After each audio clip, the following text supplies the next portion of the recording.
Bentrovati, buongiorno telespettatrici, telespettatori di Antenna 3, un altro giorno di cronaca, attualità politica sulla nostra emittente, riprende così il flusso delle notizie da nord-est e cominciamo proprio con la cronaca, con gli aggiornamenti che arrivano dalle forze dell'ordine, in particolare dalla Guardia di Finanza di Venezia, che è stata protagonista in queste ore di un vero e proprio blitz. Sono stati sequestrati, pensate, quasi 2,5 kg di cocaina, due gli arresti. Cocaina che era pronta per essere smerciata tra le province di Venezia e Treviso e che avrebbe fruttato centinaia di migliaia di euro. La Guardia di Finanza così l'ha tolta dal mercato, restando due trafficanti in un'operazione che ha visto impegnati gli uomini del gruppo operativo antidroga del nucleo di polizia economico-finanziaria di Venezia. Lo vedete nelle immagini. L'indagine è cominciata dal Trevigiano, in particolare da Mogliano Veneto, in particolare da un via vai sospetto nella zona intorno agli istituti scolastici. Individuato uno dei trafficanti, un giovane albanese senza fissa dimora, i militari hanno cominciato a monitorarne i movimenti fino a quando hanno deciso, avendolo notato in pieno giorno allontanarsi velocemente da un parcheggio della città con una borsa, di far scattare il controllo. Lui, invece di fermarsi, è fuggito nelle campagne circostanti. Inseguito e bloccato, è stato così perquisito. Nella borsa aveva 2 panetti di cocaina ed è stato quindi arrestato. Poi la perquisizione è stata estesa con i risultati che vi ho detto, quindi ben 2 kg e 300 grammi di cocaina. Si tratta di uno dei sequestri più importanti degli ultimi mesi sul territorio trevigiano e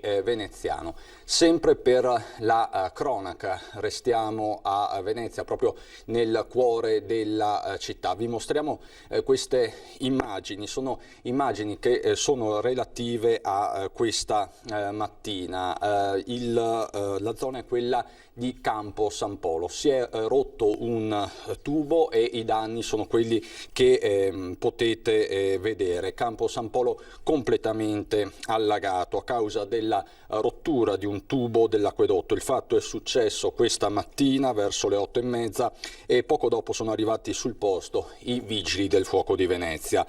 L'acqua ha invaso diversi locali creando disagi e danni impressionanti. Come vedete le foto del campo invaso dall'acqua, che rimanda, diciamo così, ad altre sequenze che abbiamo vissuto un anno fa, ma si è trattato per l'appunto della rottura di un tubo dell'acquedotto. I tecnici Veritas sono al lavoro con pratiche sulle saracinesche in loco e da centrale, quindi task force di uomini e mezzi in Campo San Polo anche in questi minuti. Ovviamente questa sera nella pagina veneziana dei nostri telegiornali vi daremo tutti gli aggiornamenti anche su questo fronte.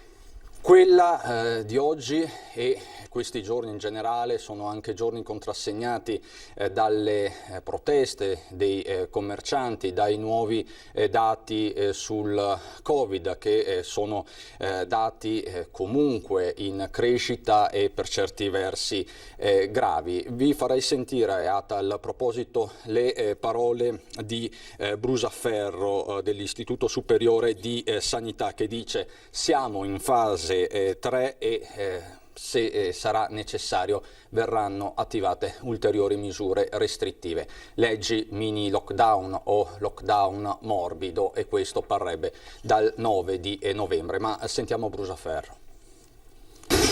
Abbiamo detto, come trovate nel rapporto reso pubblico dal Ministero della cabina di regia, che l'Italia si trova in una fase 3 avanzata. Ovviamente fase 3 avanzata è un valore medio italiano che tiene conto della diversità delle regioni. Oggi il nostro Paese ha adottato delle misure restrittive significative. In alcune aree in molte aree c'è una circolazione significativa e con i dati propri che le regioni hanno e che comunque sono disponibili sia a livello nazionale che locale, si possono prendere in considerazione delle misure ulteriori laddove questo sia necessario, in accordo con i documenti già peraltro disponibili pubblicamente. Questo sul fronte sanitario, ovviamente, e da qui partono tutte le decisioni anche di natura politica ed economica. Una in particolare riguarda il blocco dei licenziamenti, che sarà prorogato fino a fine di marzo. Questa è la novità emersa di fatto nella tarda serata nel corso di un incontro tra il Presidente del Consiglio Conte, che ha risposto a delle precise richieste dei sindacati CGIL, CISL e UIL. Quindi è prolungato ulteriormente, per dirla in altre parole, il divieto di licenziare. Queste le parole esatte del Premier Conte. Questa sera tutti i lavoratori vadano a casa tranquilli quando sapranno di questa notizia che fino a marzo è tutto bloccato e cercheremo di preservare i livelli occupazionali. Ecco, queste le parole, le rassicurazioni, gli impegni del Premier Conte, che sono importanti soprattutto in questa fase che è contrassegnata da una tensione sociale evidente e da molta rabbia e disperazione. La protesta dei commercianti, in particolare delle partite IVA, continua in tutto il Veneto dall'inizio della settimana fino a queste ore. L'ultima manifestazione in ordine di tempo, la possiamo vedere, è quella di Jesolo, dei commercianti di Jesolo, che sono scesi in piazza ieri sera. Non ci sono stati disordini, il clima, come lo vedete, è quello sofferto e silenzioso di persone che sono ovviamente preoccupate per il loro futuro. Come vedete, distanziamenti rispettati, se falliamo noi fallite anche voi, questo lo slogan della manifestazione che ha portato per l'appunto in piazza Jesolo decine e decine di commercianti appartenenti a tutti i settori. Ovviamente il settore del turismo è uno dei più colpiti, qualcosa nella stagione estiva si è salvato, ma ovviamente non c'è soltanto la stagione estiva, ci sono le preoccupazioni per le stagioni che verranno e poi appunto quelle per un Natale ancora tutto da decifrare. Jesolo ovviamente ha tante attività anche sotto il periodo natalizio. Ovviamente di questo continueremo a parlare e nel corso di questa diretta avremo anche degli ospiti importanti che arrivano proprio da Jesolo, come il presidente dell'Asso Camping, e sappiamo quanto i campeggi abbiano una voce importante nell'economia della costa veneta. Questa quindi è la situazione. Io vi mostrerei una piazza in particolare, quella di Padova, se è possibile chiedo alla regia Tony Esposito, dove ieri sono scesi in piazza 700, qualcuno dice anche 1000 commercianti, e questo davanti a Palazzo Moroni, dove non sono mancati dei momenti anche di tensione con le istituzioni presenti. Vogliamo avere delle indicazioni più precise, vogliamo lavorare, non vogliamo le cose, vogliamo lavorare. A noi basta lavorare nella maniera giusta e penso che abbiamo dato prova di esserci sempre comportati nella migliore delle maniere. Titolari di pizzerie, bar, pasticcerie, agenzie turistiche, DJ e organizzatori di matrimoni erano in 700 circa a manifestare davanti a Palazzo Moroni contro i limiti imposti dall'ultimo decreto del Presidente del Consiglio. Unite tutte le associazioni di categoria, Ascom, Appe, commercianti del centro e Confesercenti, per chiedere solo una cosa: poter lavorare in sicurezza. Poiché ci hanno insegnato che con il Covid dobbiamo convivere, è altrettanto necessario rendersi conto che dobbiamo continuare a lavorare. Quindi abbiamo maggio, giugno, luglio, agosto e fino a metà settembre il virus era completamente sotto controllo. Le scuole hanno riaperto a fine settembre, trasporti pubblici, fabbriche, uffici e quant'altro, e il virus casualmente è esploso. Questo vuol dire che i pubblici esercizi non sono fonte di contagio. In provincia sono a rischio dalle 400 alle 600 imprese che contano tra i 2.000 e i 4.000 posti di lavoro. Una manifestazione in cui non sono mancate le diverse anime anime del tessuto sociale, la componente negazionista che ha fischiato a chi ha espresso solidarietà a chi lavora negli ospedali e le contestazioni a chi dal palco ha invitato gli acquirenti a comprare nei ristoranti nelle modalità previste dal decreto. Sto dicendo di comprare nei ristoranti, nei negozi. Sarà meglio comprare o farà meno di comprare? Ci siamo attivati anche noi per chiedere al governo che fosse rapido con indennizi che devono essere cospicui e che stanno arrivando, poi facciamo la nostra parte con i mezzi che abbiamo a disposizione. Solidarietà espressa ai lavoratori da parte delle istituzioni a tutti i livelli. Questo è un dramma ed è un dramma doppio perché in realtà quello che sta succedendo oggi era assolutamente previsto e prevedibile. E poi l'invito ad essere uniti nel dare risposte univoche ai lavoratori. Tutti assieme che ci chiedono a noi istituzioni di essere concreti, non di parlare per slogan. E a proposito di istituzioni siamo collegati via Skype con il sindaco di Cavarzere, Henry Tomasi. Buongiorno sindaco. Buongiorno a voi. Grazie innanzitutto per la disponibilità, le abbiamo anche messo un po' fretta, però lei è uscito poco fa con un post sulla sua pagina ufficiale dove lancia un appello forte e chiaro ai cittadini. Quale, sindaco, ce lo vuole spiegare? Sì, dagli ultimi dati che abbiamo riscontrati, che stiamo riscontrando in questi ultimi giorni, effettivamente c'è un'avanzata importante per quanto riguarda questo tipo di malattia. Allora, vorrei precisare che i numeri nel nostro territorio sono ancora in pieno controllo, diciamo, rispetto a altri territori, perché ricordiamoci che in un territorio di circa un po' sotto i 15.000 abitanti, avere poco più di 20 contagi non siamo a numeri così elevati. Però rispetto a quello che avevamo subito nei mesi scorsi, soprattutto quando c'era un lockdown nel periodo di marzo-aprile, quando la situazione era molto drammatica, abbiamo dei numeri che ormai sono più che raddoppiati, sono raddoppiati alla fine. Quindi la mia preoccupazione è evitare che questo, che ci sia un'escalation sempre maggiore e quindi che ci possano veramente essere delle difficoltà poi a livello locale. Insomma. Quindi ho cercato di sensibilizzare la popolazione, invitandola poi a rispettare un po' tutte le normative che sono ormai conosciute a tutti, e facendo presente che purtroppo questo tipo di malattia colpisce non solo le persone anziane così come si pensa, ma colpisce anche, abbiamo dei dati anche locali, ahimè colpisce anche i giovani ragazzi in giovane età, insomma. Ecco, questo lei l'ha sottolineato in modo molto chiaro.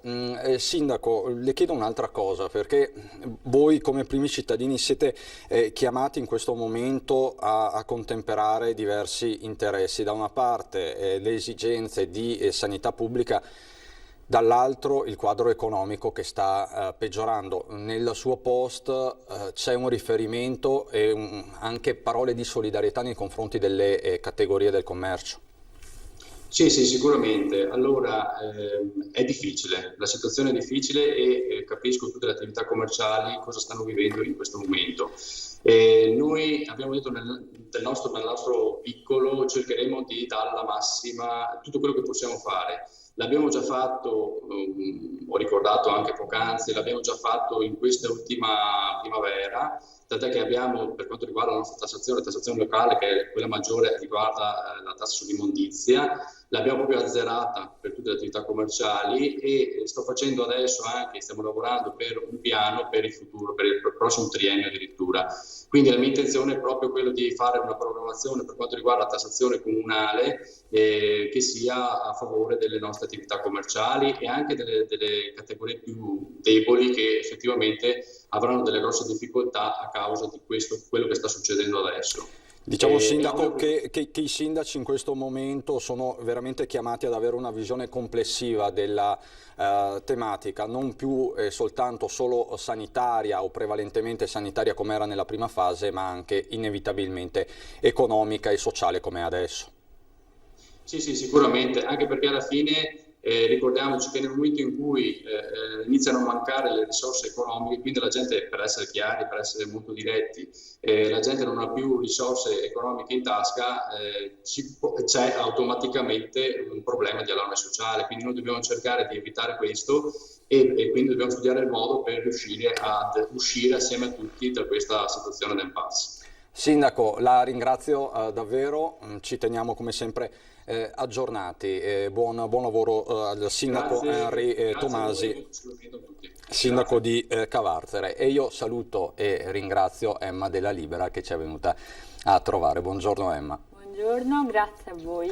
Allora, Emma la conoscete tutti sicuramente, diciamo che oggi porterà la sua testimonianza in questi giorni, in queste settimane, in questi tempi abbastanza bui, quindi ci concentreremo su questo e parleremo anche del suo nuovo traguardo raggiunto, uno dei tanti, la laurea in scienze. Ricordamelo. Tecnologie biomolecolari. Ecco, quindi insomma è una cosa che dovremo approfondire subito dopo la pubblicità.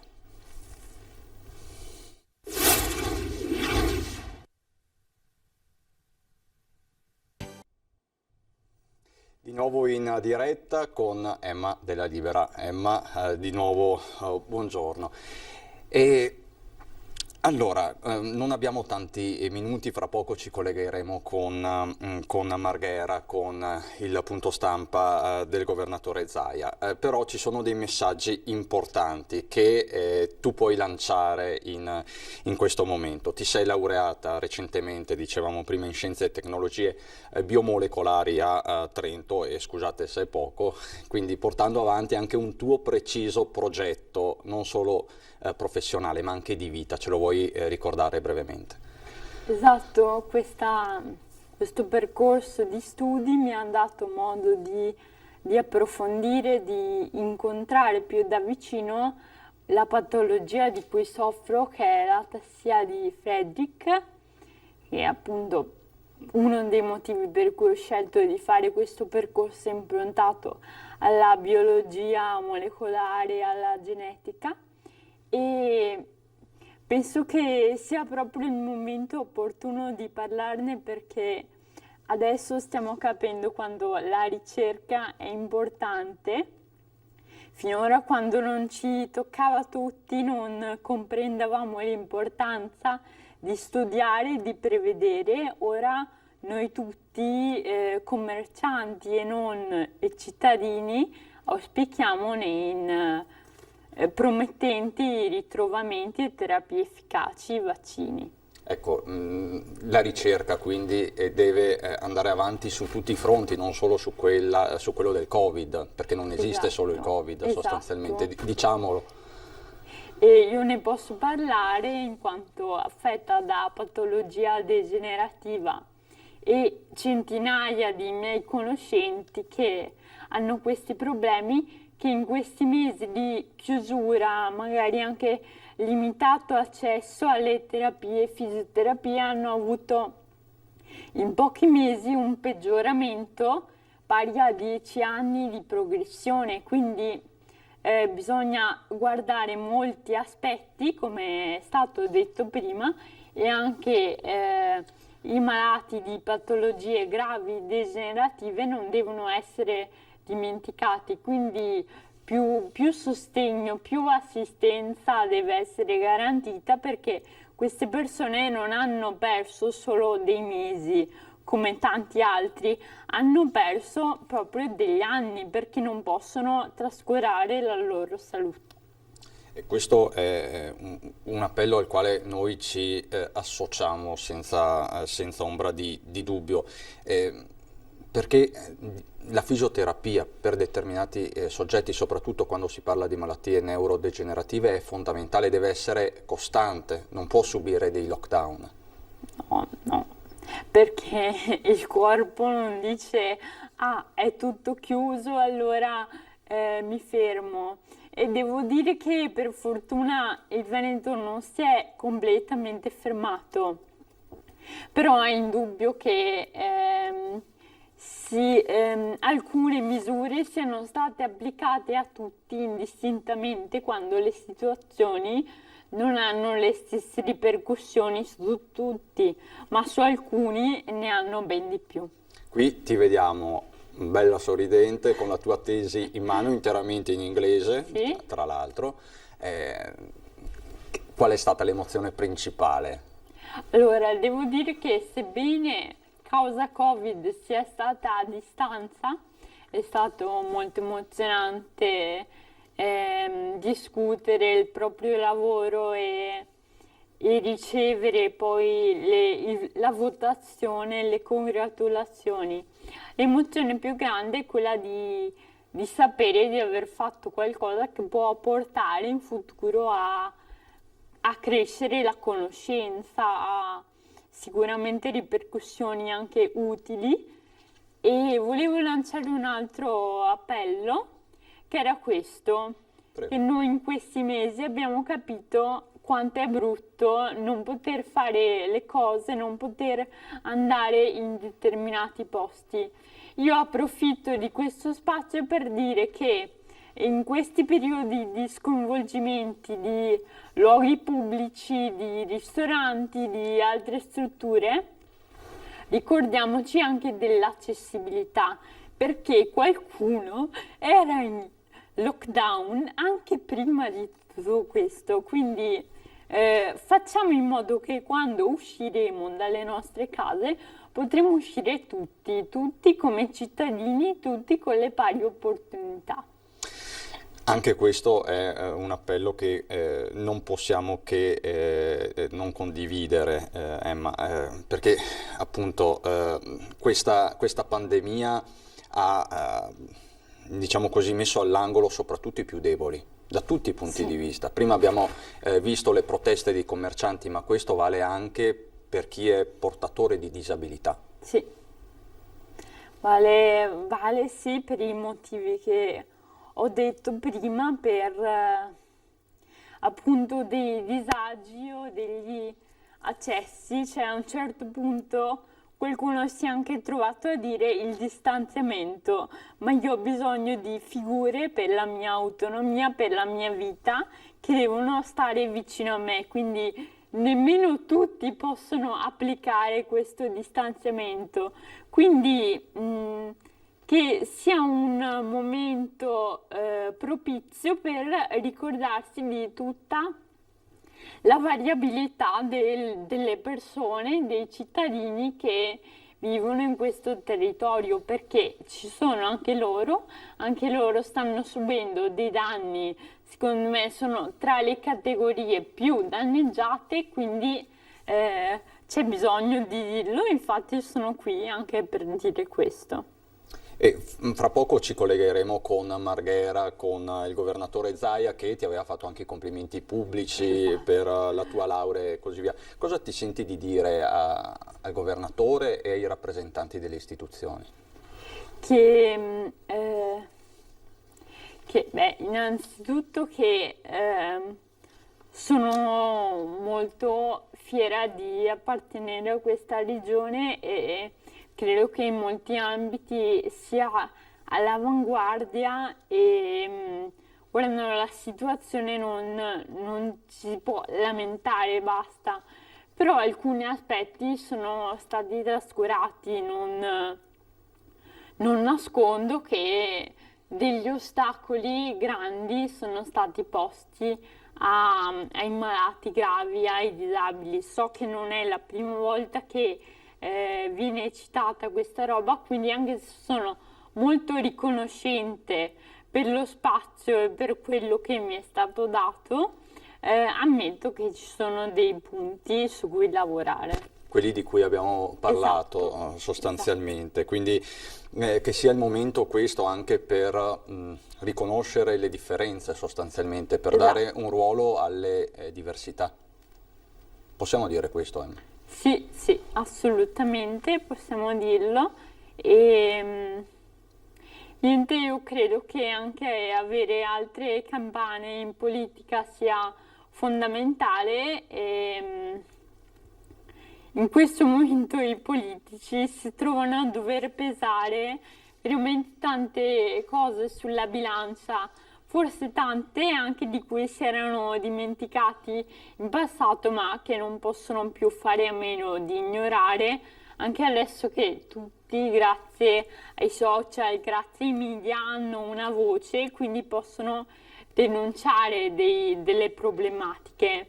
E io lo dico, quella dell'accessibilità, dell'assistenza e della ricerca sono 3 aspetti che non vanno sottovalutati nemmeno quando c'è profumo di chiusura e di quarantena. Assolutamente. Poi ti vorrei fare, in attesa proprio di collegarci con Margherita, tu adesso sei una donna di scienza, fondamentalmente, e anche all'inizio del tuo percorso, però anche la scienza in questo momento non è unita nel dare un'interpretazione di quello che stiamo attraversando. Esatto. Ecco, cosa ti viene in mente? Lì secondo me c'è un problema perché, essendo molti finanziamenti anche privati, succede la stessa cosa con delle attività commerciali anche all'interno della ricerca, anche se i profitti, i proventi possono essere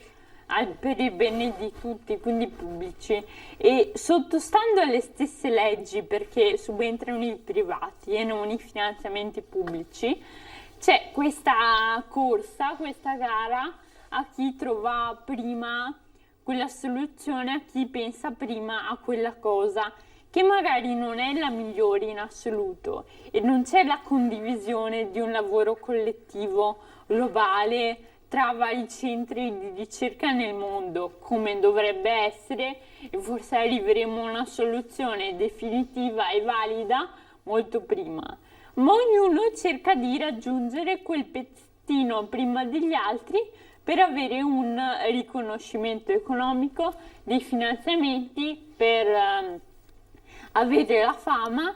Quindi secondo me diventa evidente, soprattutto adesso, quanto sia necessario appunto dare peso alla ricerca anche con finanziamenti pubblici, perché questo invece, devo dirlo, il nostro paese rispetto a tantissimi altri europei tratta veramente i ricercatori come l'ultima ruota del carro, quindi stiamo capendo che non deve più essere così, perché da loro determina la nostra capacità di affrontare delle situazioni presenti e future.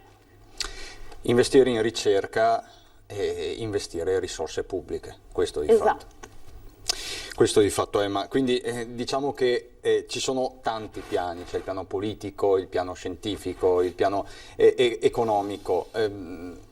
Come saranno i tuoi prossimi mesi, Emma? Allora, i miei prossimi mesi saranno comunque di studio, e di studio prevalentemente a distanza, perché l'università sta riaprendo in modo frazionato e parziale, e devo dire che secondo me questa è un'ottima soluzione.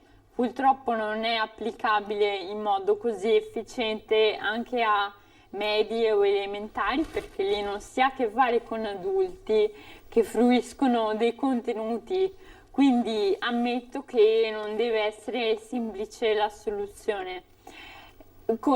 Sono d'accordo col fatto che secondo me alcune misure di adesso sono poco lungimiranti, sono quello che di più immediato può tappare il buco, quindi dire a tutti di chiudere o imporre delle restrizioni e dare dei sussidi, quando invece poi i sussidi comunque derivano dalle nostre tasse, per cui è un cane che si morde la coda. Secondo me bisogna guardare oltre cosa ci sarà dopo questa pandemia, che se continuiamo con impegno tutti a comportarci come insomma ci viene detto da mesi, io credo che non si protrarrà a lungo. Io sono fiduciosa e penso che questo virus a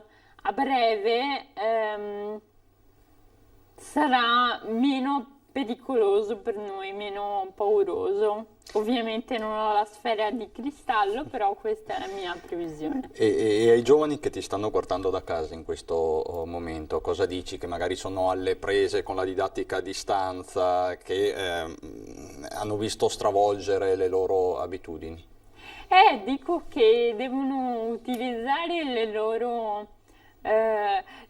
doti di adattarsi alla situazione nuova, e quindi a tutti rivolgo i miei complimenti, anche agli insegnanti, ovviamente in quei casi in cui sta funzionando, e ripeto, di cercare di trarre i vantaggi che comunque questa modalità può avere, e che sia sempre di lezione per il futuro, perché anche molte aziende stanno capendo che alcune operazioni, alcune riunioni in smart working non sono affatto male, quindi anche in futuro potremo avere in parte in presenza e in parte a distanza. Questo è il futuro che ci aspetta. Grazie per la tua testimonianza, grazie davvero ad Emma della Libera. È arrivato Zaia, linea a Marghera. A sinistra l'assessore Bottaci. E intanto l'aggiornamento del bollettino. Totale di tamponi 2.328.514.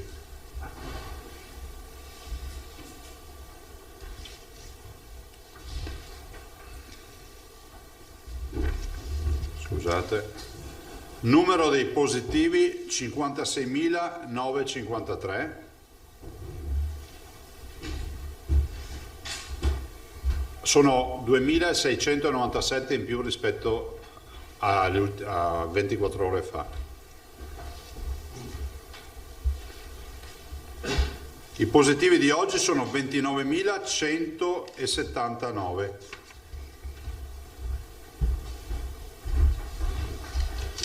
In isolamento in questo momento abbiamo 18.007 persone.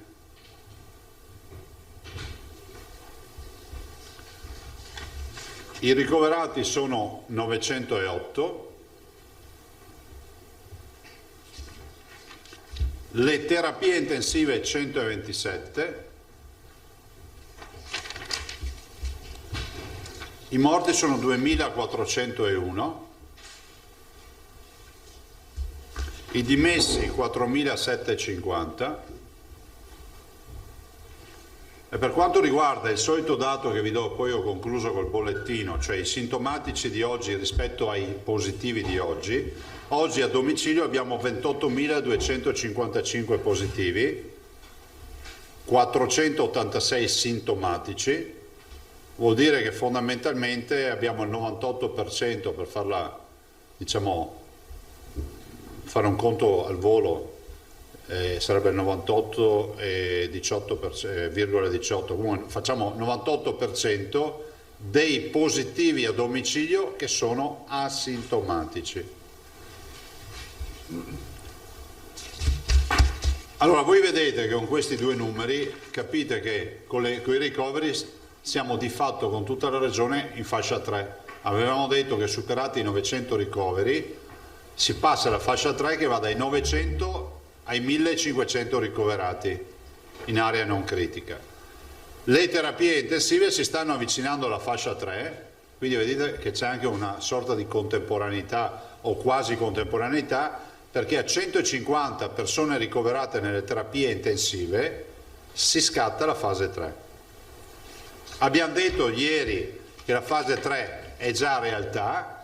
Abbiamo iniziato con l'apertura dei Covid Center, il che non vuol dire che chiudiamo 10 ospedali, vuol dire che gradualmente, pian piano, compatibilmente con l'organizzazione ospedaliera e anche con il buon senso, si colonizza pian piano l'ospedale con i malati Covid. Alternative non ce ne sono, perché noi abbiamo l'obbligo, dopo ve lo certificherà anche il dottor Rosi, di fare in modo di avere degli ospedali, fra virgolette, puliti da Covid e altri dedicati al Covid. Speriamo che questa avventura duri poco. Gli indicatori ci dicono che c'è una sorta di, come si può dire, di carico in ospedale rispetto ai ricoverati, che sicuramente non ha una curva impennata, non abbiamo un'impennata dei ricoveri. Avete visto che nelle ultime 24 ore abbiamo ricoverato in tutto il Veneto 30-35 persone, però questo dobbiamo dire come al solito al momento. Non vorrei che qualcuno che vi leggerà o ci ascolta adesso in diretta da casa o ci vedrà stasera pensi che stiamo sminuendo la situazione. Se il bollettino lo si fa ogni giorno si dà il racconto della giornata. Se lo faccio una volta al mese vi do il racconto della volta al mese.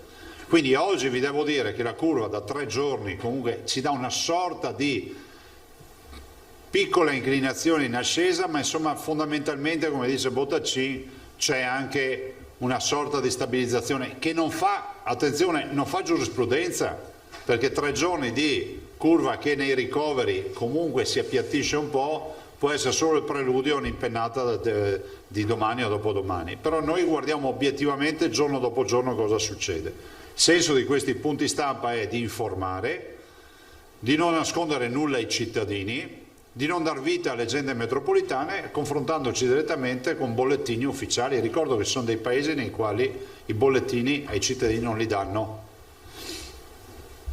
Detto questo, vi dico alcune considerazioni. Io spero che dolcetto scherzetto stasera non funzioni. Invito veramente tutti a una riflessione. Noi non possiamo affrontare questa emergenza ospedaliera, che è anche sanitaria, perché comunque in alcuni casi, diciamo, l'aspetto sanitario è un aspetto pesante, perché non tutti vengono curati con fortuna, c'è anche chi muore di coronavirus. Ma è pur vero che oggi la vera sfida che viene prima delle cure è quella di avere la possibilità di avere un letto per tutti. E nei nostri ospedali si incrociano pazienti coronavirus con pazienti ordinari. Vedete che la sola presenza di oltre 900 pazienti ricoverati ci induce a ridurre, ad eliminare e chiudere le day surgery, per dire, ci induce a ridurre le attività ambulatoriali e pian piano, man mano questi pazienti aumentano, pian piano verranno colonizzati questi 10 ospedali e diventeranno totalmente Covid. È un sacrificio che peserà tantissimo nella politica sanitaria regionale, perché immaginate chi ha magari una prestazione che sta attendendo, che la vede procrastinata. Cercheremo di creare meno disagi possibili, ma non ci sono altre soluzioni. Al di là che ci sia qualcuno che dice che il Covid non esiste, un giretto in ospedale purtroppo non lo si può fare, perché c'è, ovviamente gli ospedali sono blindati, però insomma un vicino di casa o qualcuno che vi racconta cosa voglia dire passare per le infettive o le terapie intensive, ormai lo si trova velocemente in Veneto, visto considerato che abbiamo avuto ormai, vi do il dato certo, 57.000 persone che sono risultate positive, molte delle quali sono finite a fruire del, diciamo, sono state nostri pazienti nel sistema sanitario. L'invito ai cittadini è quello di fare sicuramente una vita normale, magari di restringere, so che è un sacrificio, le frequentazioni. Allora, è stato chiesto un sacrificio immane da parte del governo alle attività produttive. Voi sapete la mia posizione, che è quella di dire chiudere ristoranti e bar e non pensare a un tema generale vuol dire scaricare il problema su poche persone, le palestre, i ristoranti e bar. Però voglio anche dire che noi qualcosa possiamo fare. Io vi dico sempre: portate la mascherina, vi dico sempre attenzione all'igiene delle mani e vi dico sempre gli assembramenti. Ma uno degli assembramenti che abbiamo visto nei dati epidemiologici che abbiamo sono anche le infezioni familiari. E che non è che sto parlando di conviventi, sto parlando purtroppo di spesso di, come si può dire, rimpatriate che poi vengono raccontate ai servizi di epidemiologia, e in questi giorni, in queste settimane, magari facciamo gli incontri indispensabili, no? Con gli estranei, che sono quelli di lavoro, che sono quelli di andare a fare la spesa, magari non andiamo 10 volte al supermercato, ma andiamoci organizzati una volta solo, andiamoci bardati, facciamo in modo che l'affluenza che c'era magari nel bar o nel ristorante non si trasferisca a casa in salotto, e in maniera tale che si possa far tutti un lavoro assolutamente compatibile con quello che è la prevenzione. Lo dico perché comunque l'infezione c'è, la preoccupazione che noi abbiamo è quella di riuscire a rispondere ai ricoveri che ci arrivano. Stamattina abbiamo fatto un incontro con tutti i direttori generali e ne viene fuori, insomma, che ci sono delle province che hanno della tensione. Penso alla provincia di Belluno, che è una di queste, e penso alla provincia di Treviso, che questa notte ha ricoverato delle persone. Fra l'altro, se vi interessa, stamattina alle 7 mi davano dei dati, abbiamo ricoverato una persona, un ragazzo di 36 anni, una signora di 44 anni, insomma non vorrei che questo retaggio, che peraltro è anche ignobile, di pensare che il virus degli anziani si possa pensare che diciamo riguardi solo gli anziani, perché il grado di infezione oggi riguarda di più le fasce che vanno dai 25 anni ai 50 anni, 55 che le altre fasce di età. E quindi dicevo, stasera dolcetto scherzetto, un invito ai genitori di evitare di fare, sembrerà quasi una banalità, suonare i campanelli non è proprio il caso di mandare i bimbi in giro per le case, perché va contro tutti i principi di controllo della diffusione di un virus, no? Anche se sono i vicini di casa, i vicini del pianerottolo, evitiamolo questo discorso, perché c'è un passaggio di mano magari innocente della caramella, dell'incarto che magari può essere infettato, del fatto che i bimbi magari non sono, diciamo, non hanno una grande componente di individui che diventano sintomatici, ma sono dei grandi diffusori, perché comunque se lo prendono vediamo dalla clinica che hanno, diciamo, alta carica virale. Quindi evitiamo di dar corso a questo, come si può dire, a questo cerimoniale, no? del suono del campanello e della serata che è tipica di Halloween. È una preoccupazione ed è un appello. In generale evitare tutto quello che si può evitare rispetto ai contatti. Vi dico, e poi passo la parola a voi dopo, dottor Rosi, che oggi ho firmato un'ordinanza e c'è una bella novità, perché ieri l'assessore Lanzarin ha chiuso definitivamente il tavolo di trattativa che abbiamo seguito, insomma un po' di giorni lo stiamo seguendo, assieme alla dottoressa Ghiotto, alla dottoressa Russo, insomma i medici di base. Voi sapete che è stato chiuso quel tavolo.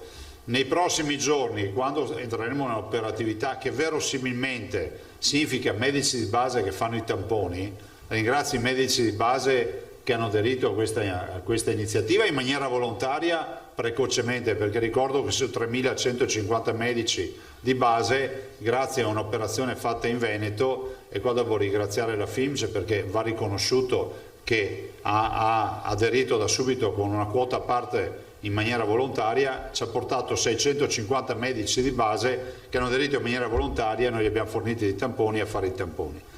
Questa iniziativa poi si è tradotta in un accordo nazionale, che poi si è tradotto in un accordo regionale. L'accordo regionale, noi penso siamo la prima regione in Italia ad averlo chiuso, perché l'accordo regionale è passato ieri in Stato-Regioni, e quindi ieri noi abbiamo già chiuso, come prevede l'accordo nazionale, l'accordo regionale lo abbiamo già chiuso. Significa che daremo a tutti i medici di base una dotazione di tamponi, dotazione di dispositivi di protezione e diciamo, secondo l'accordo dovranno praticare la fase di testing ai loro associati, scusatemi, ai loro assistiti. Il che cosa vuol dire? Vuol dire che per assistiti intendiamo ovviamente coloro che magari hanno sintomi o hanno necessità di un tampone. Capite che è una rivoluzione epocale, perché il cittadino, poi lo spiegheremo bene lunedì o martedì, inviterò qui ovviamente chi poi spiegherà bene come si attuerà, il cittadino si rivolgerà al suo medico di base e sa di trovare già una realtà, diciamo, clinica in grado di fare il tampone e di fare una sorveglianza. Cosa dice l'ordinanza? Misure urgenti in materia di contenimento e gestione dell'emergenza epidemiologica da virus Covid-19 e ulteriori disposizioni. Io evito di leggervi tutte le premesse e vado alla parte del dispositivo della mia ordinanza, che è già firmata e vi consegniamo. Ve la mandiamo col comunicato. Ordina. Punto A. Misure relative all'attività di medici di medicina generale. Primo punto. I medici di medicina generale operanti in Regione del Veneto applicano obbligatoriamente le disposizioni ad essi relative del protocollo approvato dal Comitato regionale, cioè quello di ieri, della medicina generale in data 30/10/2020 e riprodotto in nell'allegato 1 della presente ordinanza. 2. Le aziende ULSS applicano obbligatoriamente, per quanto di competenza, il suddetto protocollo. 3. La disposizione della misura della quarantena prevista del protocollo delegato 1 per il caso di esito positivo del tampone rapido sostituisce la disposizione SISP, Servizio di Igiene di Sanità Pubblica, e vale agli effetti anche sanzionatori, cioè il medico di base diventa ufficiale di sanità pubblica. Cioè nel momento in cui il medico farà il dispositivo della quarantena vale anche per l'INPS. Voi sapete che prima bisognava comunque rivolgersi al SISP, quindi cerchiamo anche di sburocratizzare. Ringrazio anche l'INPS, il dottor Pone, ma guarda, sta roba l'abbiamo fatta veramente nottetempo, che ci ha dato assistenza su questo fronte. Quindi tagliamo ovviamente tutto quello che sono i passaggi del medico che trova il positivo, che dovrebbe metterlo in quarantena, ma deve avere comunque i SISP che certificano, passato tutto, presso l'ambulatorio si fa tutto. 4. Il rispetto da parte dei medici di medicina generale delle disposizioni ad essi relative del protocollo, allegato 1, costituisce condizione per l'accesso e il mantenimento della convenzione. Tradotta in soldoni, chi non lo fa verrà sanzionato. E l'estrema ratio, poi c'è tutta una commissione che valuterà il livello dell'infrazione eccetera, fino al tema della messa in discussione della convenzione.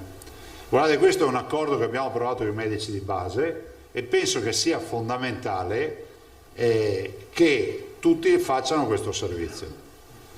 Penso che si debba riconoscere i medici di base che hanno fatto un sacrificio, ne hanno accettato l'obbligatorietà, conscienti del fatto che possono avere in maniera infinitesimale magari qualche collega che potrebbe avere ritrosie. Finisco col dirvi che il tampone lo si fa ove possibile presso l'ambulatorio del medico, qualora il medico decidesse presso l'abitazione del cittadino, qualora il medico avesse un ambulatorio poco praticabile, poco sicuro, magari sapete, magari un giovane medico che ha pochi mutuati, ha ancora uno studio piccolo, ci sono dei medici che sono da soli, hanno veramente degli studi piccoli, possono accordarsi, abbiamo scritto anche all'ANCI, o con i nostri distretti o con i comuni, per avere degli spazi, diciamo, dove dice, guardate, io ogni sera per un'ora o ogni mattina per un'ora faccio i tamponi ai miei mutuati presso la palestra comunale piuttosto che presso la biblioteca o luoghi, diciamo, che sono chiusi, fruibili, riscaldati e che sono sicuri. Guardate, presentata così sembra magari una roba di ordinaria amministrazione, questa è una rivoluzione, perché voi capite che se tutti collaboriamo e tiriamo nella stessa direzione complichiamo di meno la vita ai cittadini. Ai medici di base viene chiesto di fare i tamponi da un lato, ma anche di farne quello che è la sorveglianza, il che vuol dire che se il medico di base trova un cittadino o una cittadina positiva, provvede subito a identificare i contatti stretti, magari i conviventi, e a far partire la catena dei rilevamenti. Per i suoi mutuati lo farà direttamente. Se in famiglia, ad esempio, ci sono mutuati anche di altri medici, avviserà ovviamente gli altri medici che sono chiamati obbligatoriamente a fare il tampone. Sì, ecco, mi ricorda l'assessore che la prossima settimana abbiamo i pediatri di base che sono 500, i medici di base sono 3.150, pediatri di base più o meno 500 e vedremo di chiudere l'accordo anche con loro. Noi contiamo di metterli a regime, adesso stiamo redigendo un protocollo operativo che è quello di dire la bardatura come dovrà essere, quindi per tutti i dispositivi dei quali doteremo i medici di base e, e il protocollo operativo.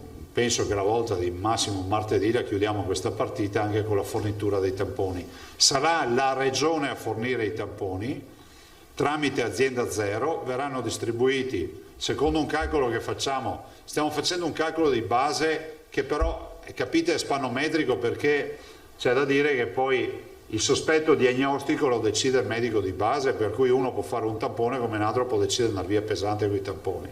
Non entriamo in questi termini. Ricordiamo semplicemente che i medici di base, a noi abbiamo quantificato che se fossero almeno 50 tamponi alla settimana per ogni medico di base, 5, 10, 15 sono 3.000 più i pediatri di base, abbiamo calcolato sui 180-200.000 tamponi alla settimana, vorrebbe dire sui 20.000 tamponi al giorno. È una roba paurosa comunque come azione. Vi confermo che terremo aperti i nostri punti di accesso rapido, ovviamente che contiamo di utilizzare solo per le emergenze, non è che possiamo andare a erogare servizio a pazienti che hanno già il loro medico di base come riferimento. L'importo stabilito nell'accordo è di 18 euro tampone fatto in loco, cioè presso l'ambulatorio, e 12 euro fuori dall'ambulatorio. In più c'è una quota a parte che versiamo per la partita del sostegno infermieristico, insomma un contributo per il sostegno infermieristico. Se avete domande dopo passo la parola a Rosi. Esatto, prego tutti di parlare al microfono così si sentono. Bonet, Marchiori, vediamo. Io avrei due domande. Buongiorno intanto. Buongiorno. La prima riguarda proprio questa ordinanza. Questa ordinanza... Ah, scusate, usano test rapidi. Sì. Non molecolari, non PCR, test rapidi, come previsto dall'accordo nazionale e dal Ministero della Salute. Tampone rapido, scusatemi. Sì. Mi ero dimenticato di dirlo. Non è irrilevante. No. Soprattutto per voi. Soprattutto per i pazienti. Per voi. Ecco, questa ordinanza coinvolge tutti i medici di base? Tutti.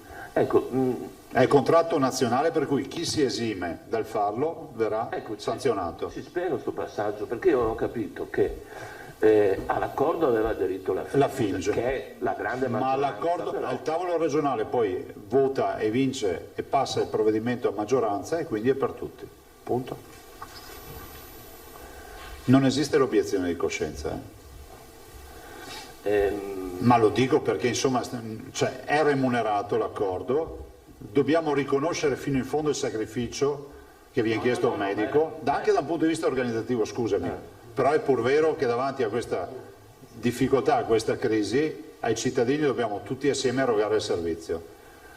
No, ma era proprio per capire, cioè è vincolante per tutti. È obbligatorio scritto in ordinanza. In forza dell'ordinanza? Yes. Per quello ha fatto l'ordinanza? Certo. Ah, ecco, no, mi era sfuggito questo passaggio. L'altra domanda riguardava un provvedimento che lei aveva vagamente ventilato, ma insomma i centri commerciali, ho visto che in Emilia Bonaccini ha fatto un'ordinanza, ha detto che li chiude. No, non ha fatto, guardate, io li sento i colleghi, Bonaccini ha fatto un'ordinanza relativa alla Piacenza, per un fatto di contiguità, mi ha spiegato, con zone infette, non c'è un'ordinanza regionale, ve lo posso dire perché l'ultima volta l'ho sentito ieri sera, sul tardi fra l'altro, per cui... Stiamo pensando a delle misure, ma come ripeto, in questa fase non di coercizione delle attività produttive, ma di coercizione di quello che è l'assembramento inutile. Lo struscio in un centro commerciale non serve farlo. quindi magari più che chiusura, contingentamenti degli accessi. Stiamo valutando, insomma, adesso guardate, ma non sto solo parlando del centro commerciale, in generale abbiamo delle idee. Ci stiamo lavorando, per cui con l'avvocato Botteon abbiamo fatto una lunga riunione anche stamattina e abbiamo messo lì 2 o 3 idee che non sono chiusure di attività. Se dopo, come si dice, dà fastidio anche occuparsi anche di quello che è il rischio del contagio, allora devo prenderne atto. Grazie. Prego. Bonet, microfono. Sì. Buongiorno. Allora, Presidente, 2 domande. La prima, la questione dei soldi. Sì. Cioè, io paziente che vado dal medico non di base, paga niente. devo pagare qualcosa? Zero. Cioè, i gratuito. 18 euro è una cifra che la Regione dà ai medici di base direttamente? Sì, è un accordo nazionale e qui si paga direttamente il governo su questo accordo, però vorrei ricordare, il governo dopo i schesi è sempre nostri, però vorrei ricordare una roba, hai fatto bene a farmi questa domanda, è gratuito per il paziente, non vorrei essere stato male interpretato, non è che i 18 euro sono il costo a carico del paziente non paga nulla. Seconda domanda riguarda chi decide di sottoporsi, cioè nel senso che io temo che il medico, con la scusa che i tamponi, cioè tutti chiameranno il medico di base al primo starnuto per fare il tampone. Il medico, se ha il sospetto diagnostico, il tampone noi lo inseriamo in un progetto informatico già pronto, tanto per dire, noi siamo i primi in Italia a fare sta roba, già pronto con il progetto informatico dove ad ogni tampone corrisponde un nome e cognome. Quindi non è che tu vai e dici, ho visto Luca Zaia, gli ho fatto 2 o 3 volte il tampone in un mese e sto qua, vedi che non ha mai avuto ricovero, non ha mai avuto prescrizione. Per noi di ogni paziente sappiamo medicine, robe, quindi sappiamo se è stato a casa dal lavoro. Quindi il medico, in scienza e coscienza, in base al sospetto diagnostico, fa il tampone. Sì. È scritto che fa il triage, perché questo è previsto nella CN nazionale, il triage telefonico, e quindi capisce e poi decide. E poi lo fa andare all'orario predetto, oppure se è su una sede comune, insomma in base agli accordi che poi faranno a quell'ora per fare il tampone. Sì, non è vietato che vada anche a casa a fargli il tampone, ci sono dei medici che vanno a casa a visitare i pazienti con la febbre e quindi visto che sono là fanno il tampone. Quando ci sono test massivi, per esempio le scuole continueranno invece a farli nei punti di accesso diretto? Allora, stiamo parlando di solo quello che è la gestione del paziente mutuato del paziente di ogni medico, no? Degli assistiti. Dopodiché tutta l'attività istituzionale, definiamola così, di screening, scuole, stiamo parlando di ospedali, case di riposo e tutta questa attività di screening la Regione continua a farla. Ovvio che facciamo anche il cittadino che ci arriva per magari di notte che no, ovviamente facciamo tutti gli accessi al pronto soccorso, i ricoveri, cioè noi ne facciamo dei tamponi. Qui pensavo io era quello della classe, cioè non è che tutti i bambini vanno dai pediatri di riferimento, continuerà il SISP a prendersi in carico il gruppo. Grazie. Anzi, andiamo in classe ove è possibile. No, il medico di base fa i suoi pazienti, ma non in questi casi di screening. Marchiori. Sì, Presidente, buongiorno. Ciao. 2 domande. Una, c'è un numero massimo di tamponi che può essere fornito al singolo medico e poi quando terminano vengono forniti ancora? Facciamo una distribuzione, essendo 3.150 medici di base e oltre 500 pediatri di libera scelta. Ovvio che noi cerchiamo di dare un dimensionamento, non è che possiamo girare con i tir a portare tamponi. Cercheremo di dare una dotazione settimanale, poi a regime capiremo subito qual è l'esigenza, no? il fabbisogno settimanale. Per il momento cerchiamo di distribuirne in maniera tale, i tamponi sono tutti tracciati, non è che uno li può farne quello che vuole. Sì. Poi sì, ovviamente giustamente dipende se uno è un massimalista che ha 1500 assistiti è una roba, poi ci sono medici che hanno 400, 300, 600. Quindi abbiamo deciso di fare una percentuale sugli assistiti a settimana in modo tale che stia in piedi sta roba. Ok, e l'altra, volevo chiedere come commenta il fatto che la FEN di Treviso, Vicenza e Snammi Veneto siano in realtà contrari all'accordo medici di base tampone, perché poi dicono che Non ci sono le condizioni, non si sentono abbastanza sicuri. Io rispetto le idee di tutti, dall'altra parte sono i medici che hanno aderito e dicono che ci sono le condizioni e lo fanno, punto. Adesso c'è un'ordinanza, è obbligatorio, scusate, se stiamo qui a discutere finisce anche il Covid. Non c'è nessuna contrapposizione, noi ringraziamo tutti i giorni i medici di base che stanno facendo un lavoro anche loro eroico in un momento difficile, però adesso chiediamo che la fase di testing sia fatta, penso che sia una roba ragionevole, non stiamo chiedendo di tagliarsi le vene e donare sangue. Cioè. Prego. Comunque abbiamo recepito alcune osservazioni che avevamo fatto, ma non hanno votato. Rispetto anche al discorso che già per noi era scontato, i DP, le forniture eccetera, e quindi le abbiamo anche recepite. Cioè quindi sono state prese in considerazione? No, tutto adottato. Loro non volevano l'obbligatorietà, bisogna dire la verità, volevano escludere l'obbligatorietà. Vabbè, capite che se siamo senza obbligatorietà torniamo come al gioco dell'oca alla casella di partenza, siamo già in regime di volontarietà. 650 lo fanno, 3.150, dei 3.150 650 lo fanno. Ma guardate, non vedetelo come un atto muscolare, perché comunque noi abbiamo dovuto trovare una mediazione tra chi vuole e chi dice assolutamente no. Di mezzo c'è qualcuno che deve decidere, cioè noi, e quindi l'ordinanza è firmata. Ok. Alda Avanzani. Presidente, buongiorno. Buongiorno. I fondi che avete avuto dal governo, 400 e passa milioni, più 47 milioni per i trasporti, li reputate sufficienti? Li avete già speso? Vi aspettavate qualcosa di più? Quanti? 413 milioni 43.870 dai 3 decreti Cura Italia, Rilancio e Agosto. Guarda, sui trasporti. Per la sanità, mentre invece risulterebbero... Per la sanità e i trasporti? Sanità. Ah, avevo capito trasporti. No. 413 milioni per la sanità e 47 milioni per i trasporti. La domanda è se vi sono arrivati, se sono sufficienti o se sono troppi, non lo so. Pochi. No, beh, troppi è difficile dirlo, nel senso che guarda, noi stiamo facendo i conti, considerate che abbiamo ancora il budget, anche qui chiariamo sta roba, ogni tanto viene fuori qualcuno che pensa di aver scoperto. Noi il budget delle donazioni ce l'abbiamo ancora lì in tonso. Abbiamo stanziato quanto sulla protezione civile? 1,5 milioni. Abbiamo messo 5 milioni per il sociale e 1,5 milioni, 58 milioni nel conto, adesso non ricordo, però è 1,5 milioni per la protezione civile, il resto sono lì, c'è una contabilità speciale sulle risorse delle donazioni. E non è, perché ho letto da qualche parte qualcuno a livello nazionale ha detto la regione non dà i conti, perché noi avevamo conti e sono lì i soldi, abbiamo avuto mandato dai cittadini di investire sul Covid, adesso man mano affronteremo i conti, la contabilità, cercheremo di liquidare l'acquisto dei respiratori o di test o altro, mettendone anche quota parte in capo le donazioni che sono state fatte. Cioè vuol dire che i Veneti ci permettono di avere 58 milioni di meno di buco nel bilancio. Per noi la sanità, considerate che ogni attività che si fa sono costi paurosi, cioè tutto costa.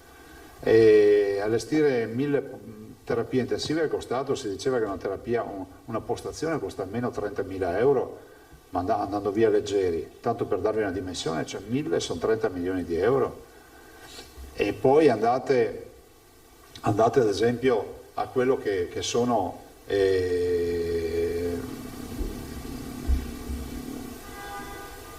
altre attività, per cui io vedevo un conto che penso che siano oltre 400 milioni il buco della sanità.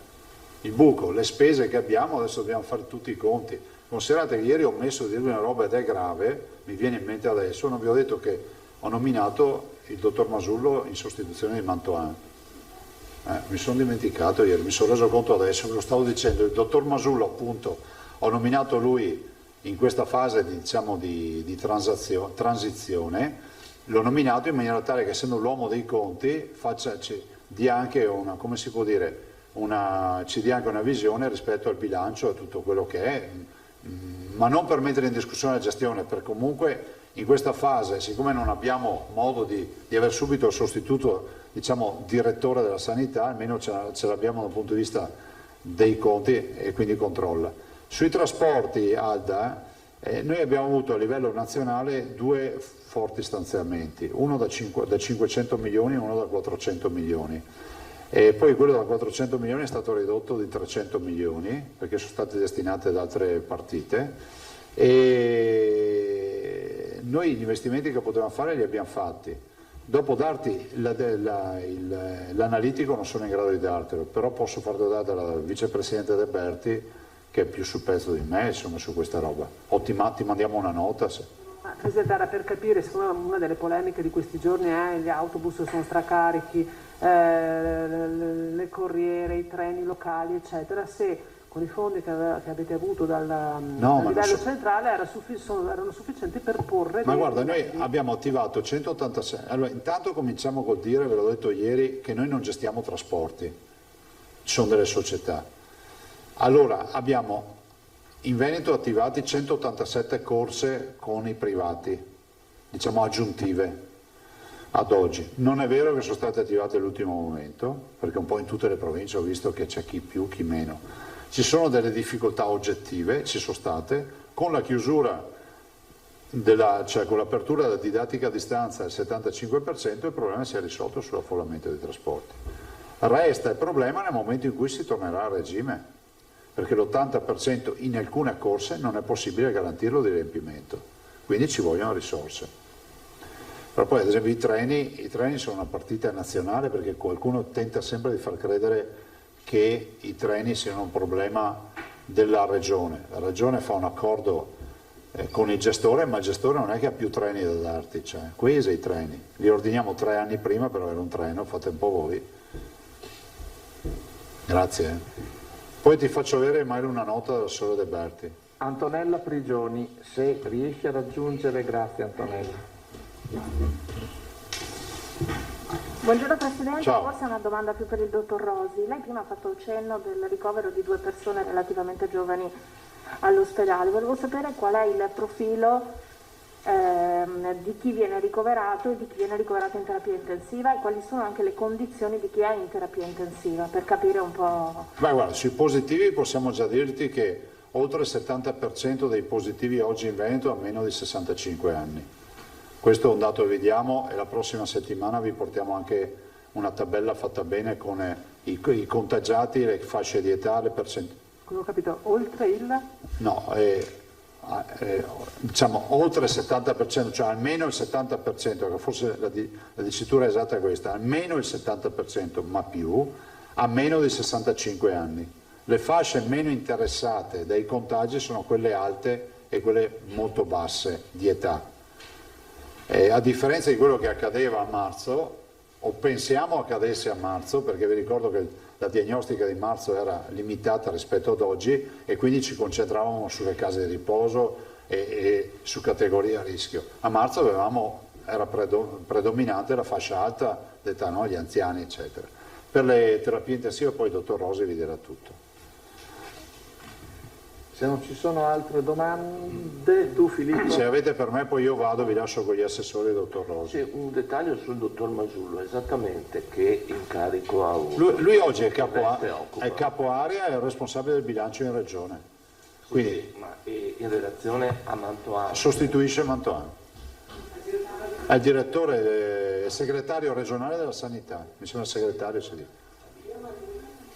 Firma lui le delibere, cioè è il capo della sanità del Veneto. Ad interim, diciamo. Ad interim, adesso è incaricato finché non ci sarà un sostituto, non so quanto duri sto interim. No, il bilancio c'è, lui resta anche al bilancio. No, lui ovviamente mantiene solido il suo incarico al bilancio e segue anche con un incarico la sanità. Abbiamo nominato, anzi il suo vice sarà il Dottor Costa, come prima, non so per quanto, perché anche il Dottor Costa va in Piemonte, quindi penso che non resti tanto, e nel frattempo troveremo anche un vice nuovo.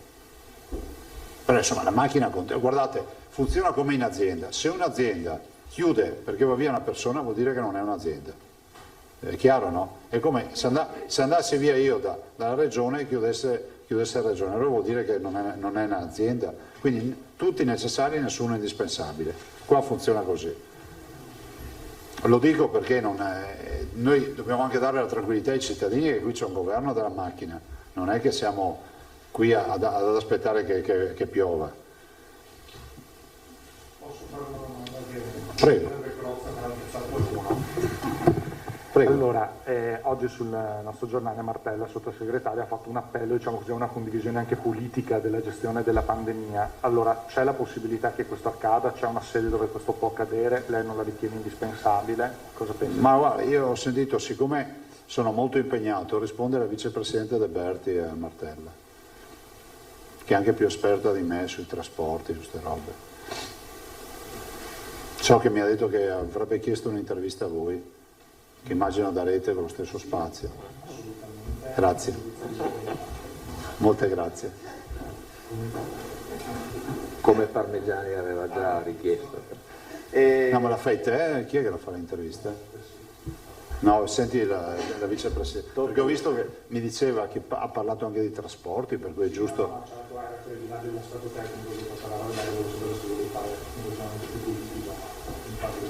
No. Come faccio a parlare di politica a Martella che devo occuparmi di coronavirus? Dai, c'ho altro di cui occuparmi. E io lascerei la parola a dottor Rosi. Buongiorno a tutti e grazie. Forse ci vediamo domani. O forse no. Quel forse è minaccioso. Dottor Rosi, roba interessante da dire sulle terapie intensive. Vai Paolo. Grazie. Prego Paolo. Ecco, allora vi sentiamo, vai. Allora, io vi darò alcuni numeri che descrivono la situazione attuale delle terapie intensive. In questo momento noi abbiamo 119 pazienti positivi per coronavirus. Vi dico già che può esserci una discrepanza di questo numero rispetto ad altri dati perché qui stiamo facendo un monitoraggio in tempo reale. Questo vuol dire che i numeri cambiano di minuto in minuto, se un paziente esce o se ne entra un altro. Sì, quindi il bollettino fa una fotografia statica, noi qui vediamo l'andamento in tempo reale. Credo che anche questo vada sottolineato come un aspetto importante perché è fin dall'inizio della pandemia che noi monitoriamo in tempo reale l'andamento dei posti letto di terapia intensiva. E vorrei anche ringraziare tutti i medici intensivisti perché oltre a curare i pazienti si occupano anche di riempire le nostre caselline, perché sanno che è proprio dal seguire l'andamento in tempo reale che poi si possono prendere tutte le decisioni operative in tempi rapidi per garantire la disponibilità di posti. E quindi il ringraziamento a loro è sicuramente doveroso. 119 positivi vuol dire che noi stiamo occupando circa il 14% dei posti che abbiamo attivato, cioè quelli della 552 che sono posti che noi sappiamo essere o a disposizione del CREO oppure riconvertibili. Sono 840 ma come dice il Presidente possiamo arrivare anche a 1000, però per il momento usiamo questi perché sappiamo fisicamente dove possiamo metterli e quindi il 14% di questi posti letto oggi è occupato. Vuol dire che abbiamo un ampio margine, però dobbiamo anche dire che il numero dei leggenti è in crescita, non è una crescita esponenziale, è una crescita lineare che alcuni giorni ha di picchi un po' più ampi, quindi arrivano una decina di persone, altri viaggia sulle 5-6. È un andamento costante e questo richiede che facciamo anche ovviamente degli aggiustamenti per rendere disponibili i nuovi letti. Ad oggi abbiamo attivato 40 dei 190 posti a disposizione del CREU, un'altra decina li attiveremo tra oggi e domani, in modo da avere sempre un margine di letti disponibile qualora ci sia un afflusso superiore. Per confrontare un attimo i posti occupati con l'andamento generale dell'epidemia, io vi posso dire che stiamo in questo momento ricoverando in terapia intensiva circa l'11% dei pazienti ricoverati Covid positivi. una percentuale che è molto inferiore rispetto a quella di marzo, perché lì arrivavamo anche a punte, siamo arrivati anche a punte di oltre il 30%, ma eravamo in media intorno al 20%. Quindi diciamo, un numero alto di ricoverati in ospedale, la percentuale per fortuna di quelli che vanno in terapia intensiva è più bassa.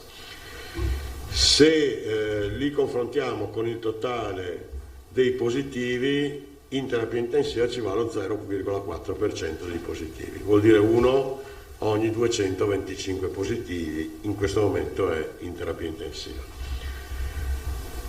L'età media di questi pazienti, anzi non vi dico l'età media perché in realtà l'età media è una divisione che non fotografa bene, quindi facciamo una proporzione, il 30% è sotto i 50 anni, il 30%... Sta parlando di quelli in terapia intensiva? Sì, sto parlando di quelli ricoverati in terapia intensiva. Il 30% di questi ha meno di 60 anni, un 30% ne ha tra 60 e 70 e un 30% fa 70-80. Il resto ci sono alcuni ultra ottantenni che sono in numero piuttosto basso. La caratteristica di questa popolazione è che è più giovane mediamente rispetto a quella della prima fase dell'epidemia e questo secondo me si riflette anche su alcune cose che vediamo, per esempio sul fatto che la degenza in terapia intensiva sembra essere più breve rispetto alla prima fase. Vi dico sembra perché i numeri sono diversi, sono numeri che adesso stanno crescendo ma sono relativamente piccoli, per cui le analisi che facciamo anche in collaborazione con il servizio epidemiologico e con l'Università di Padova sono analisi che vanno prese con un certo intervallo di confidenza che però ci lasciano pensare che ci sia questo trend, come sembra anche solido il fatto che ci sia una riduzione della mortalità in terapia intensiva. Questo è sicuramente legato al fatto che ci sono persone più giovani e che hanno anche delle comorbidità minori rispetto all'inizio. Il fattore comorbidità sicuramente influisce molto sull'esito del ricovero, quindi diciamo che chi entra in buona salute in terapia intensiva ha ottime possibilità di uscire guarito, chi entra con più comorbidità ha meno possibilità di sopravvivenza durante il ricovero.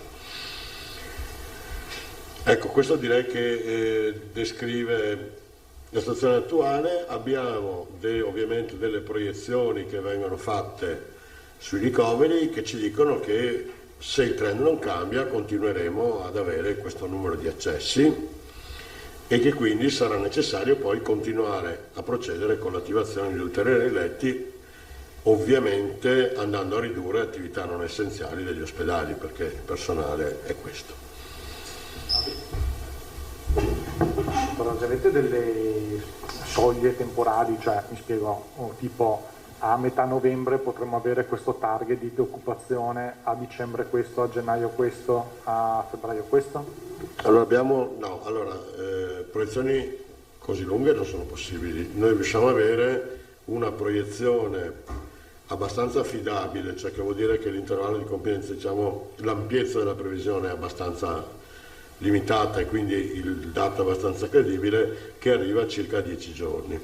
E questo dato, quello osservato di oggi, è in linea con questa previsione. Tenete presente che proprio perché la percentuale di ricoverati è diversa rispetto al precedente, diventa difficile poi usare l'esperienza precedente, cioè usare la stessa metodica di calcolo per fare previsioni adesso, e quindi questi sono sistemi che utilizzano anche il machine learning per affinare la previsione.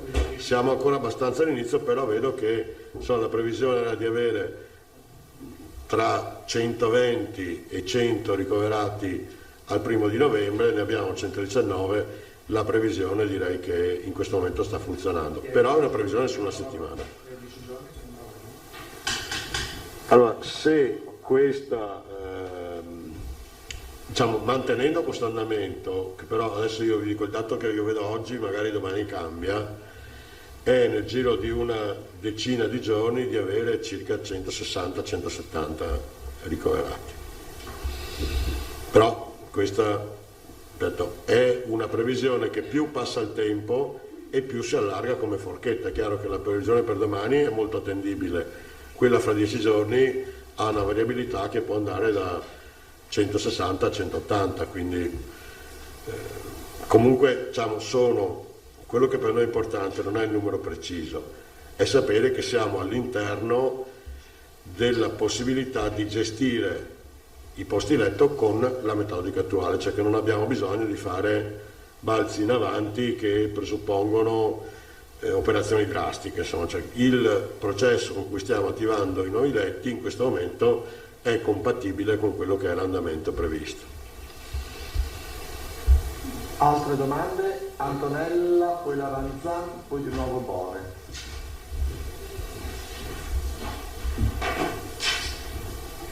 Buongiorno, in terapia intensiva sono tutte le persone intubate oppure ci sono vari gradi di applicazione? Allora, in terapia intensiva non sono tutti intubati, sono intubati la stragrande maggioranza.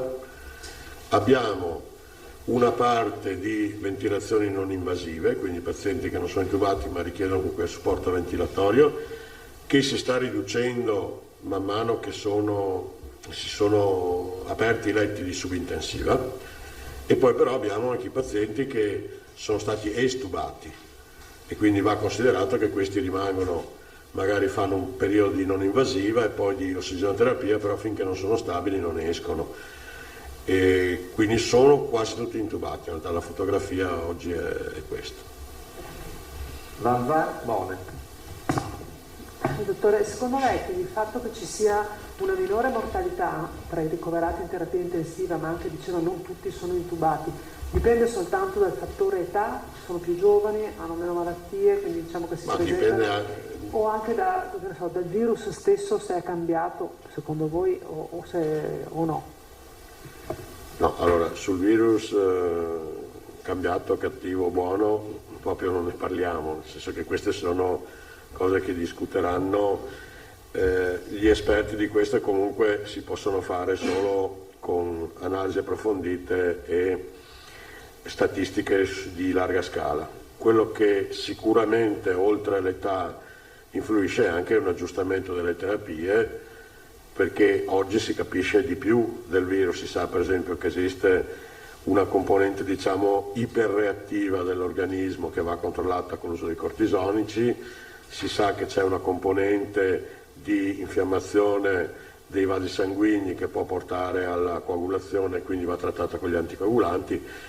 Diciamo che oggi si conosce di più la malattia perché sui primi pazienti sono fatti una serie di approfondimenti di diagnostica che oggi consentono di orientare meglio la terapia e di avere anche insomma, gli early warnings, gli segni precoci che richiedono magari un trattamento immediato. Marco, un'altra domanda più, diciamo così, meno sui numeri, più di valutazione complessiva per la sua esperienza, cioè alla luce dei dati che ci ha dato, qual è la situazione? Perché a livello nazionale leggiamo tutti i giorni titoli allarmanti sulle terapie intensive, che sarebbero al collasso, che sarebbero... Qual è la situazione in Veneto, anche nell'ottica di una proiezione futura? Allora, diciamo che la situazione è impegnativa perché stiamo appunto riducendo alcune attività per aumentare la disponibilità di posti letto per pazienti col Covid. Il personale sicuramente è impegnato in un'attività intensa. Per coprire questi posti bisogna ovviamente anche sospendere le ferie di tutti. Abbiamo ancora un ampio margine, quindi possiamo ancora trattare. Questo però richiede che stiamo molto attenti a garantire l'esatta collocazione del paziente nel livello di terapie, quindi mettere in terapia intensiva solo chi ne ha bisogno, farlo uscire rapidamente, quindi una attenzione a tutta la filiera di gestione del paziente. Però poi la somma finale è che le percentuali anche piccole sui numeri grandi danno numeri grandi, quindi se l'epidemia dovesse crescere in modo esponenziale è ovvio che anche un 0,4% di ricoverati può produrre numeri molto alti. In questo momento non è così, ma è ovvio che la preoccupazione è che non si vada oltre determinati valori.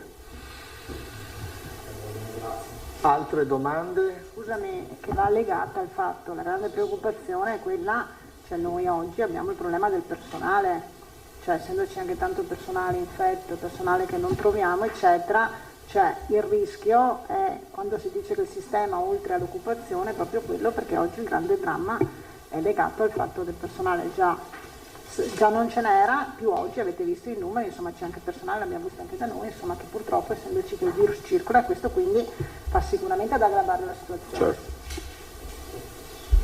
Infatti io volevo una domanda. No, ho capito bene, cioè sono state sospese le ferie del personale medico infermieristico, ho capito male? Sì, questo è allora, anche qui c'è una gradualità, non è che teniamo la gente a lavorare se non ce n'è bisogno, però in molte situazioni è stato necessario farlo e sarà necessario farlo ancora, anche perché, come diceva l'assessore, esiste anche una componente di personale che è positivo e quindi deve stare a casa e quindi oltre al fatto che di certe figure professionali, per quanto si cerchi di assumerle, non ci sono sul mercato, gli anestesisti non ce ne sono, nonostante siano stati assunti gli ultimi anni delle scuole di specialità, quelli sono finiti. Filippo? Sì, proprio a questo proposito, no, facevo notare l'assessore Lanzarin che ieri ci ricordava come ad esempio nelle case di riposo la carenza di infermieri sta diventando critica. E come possiamo riassumere le carenze di personale? Gli anestesisti abbiamo detto, infermieri ne mancano, cioè quali sono un po' le criticità nelle figure professionali in questo momento, i punti più? Beh, le criticità riguardano sicuramente i rianimatori, sicuramente gli infermieri, i pneumologi è difficile trovarne, il pronto soccorso soffre di una carenza cronica che è difficile da risolvere perché il pronto soccorso insomma, è un posto difficile, è un posto pesante e quindi è difficile, al di là del fatto che la scuola di specializzazione è recente e i numeri del Ministero sono stati decisamente sottodimensionati rispetto all'esigenza. Adesso cambieranno, ma è ovvio che non è che il percorso di studi dura 5 anni, quindi anche se li alimentiamo adesso gli effetti li vedremo tra un po'. I pronto soccorsisti sono una delle difficoltà. Poi insomma, gli ospedali hanno varie carenze, dai radiologi ai pediatri, insomma in diverse specialità si fa fatica a trovare uno specialista. Purtroppo insomma, il numero chiuso non tanto sull'università ma sulle scuole di specialità ha condizionato molto la situazione attuale. Se gli assessori non hanno nulla da aggiungere, ringraziamo il dottor Rosi, grazie colleghi, alla prossima.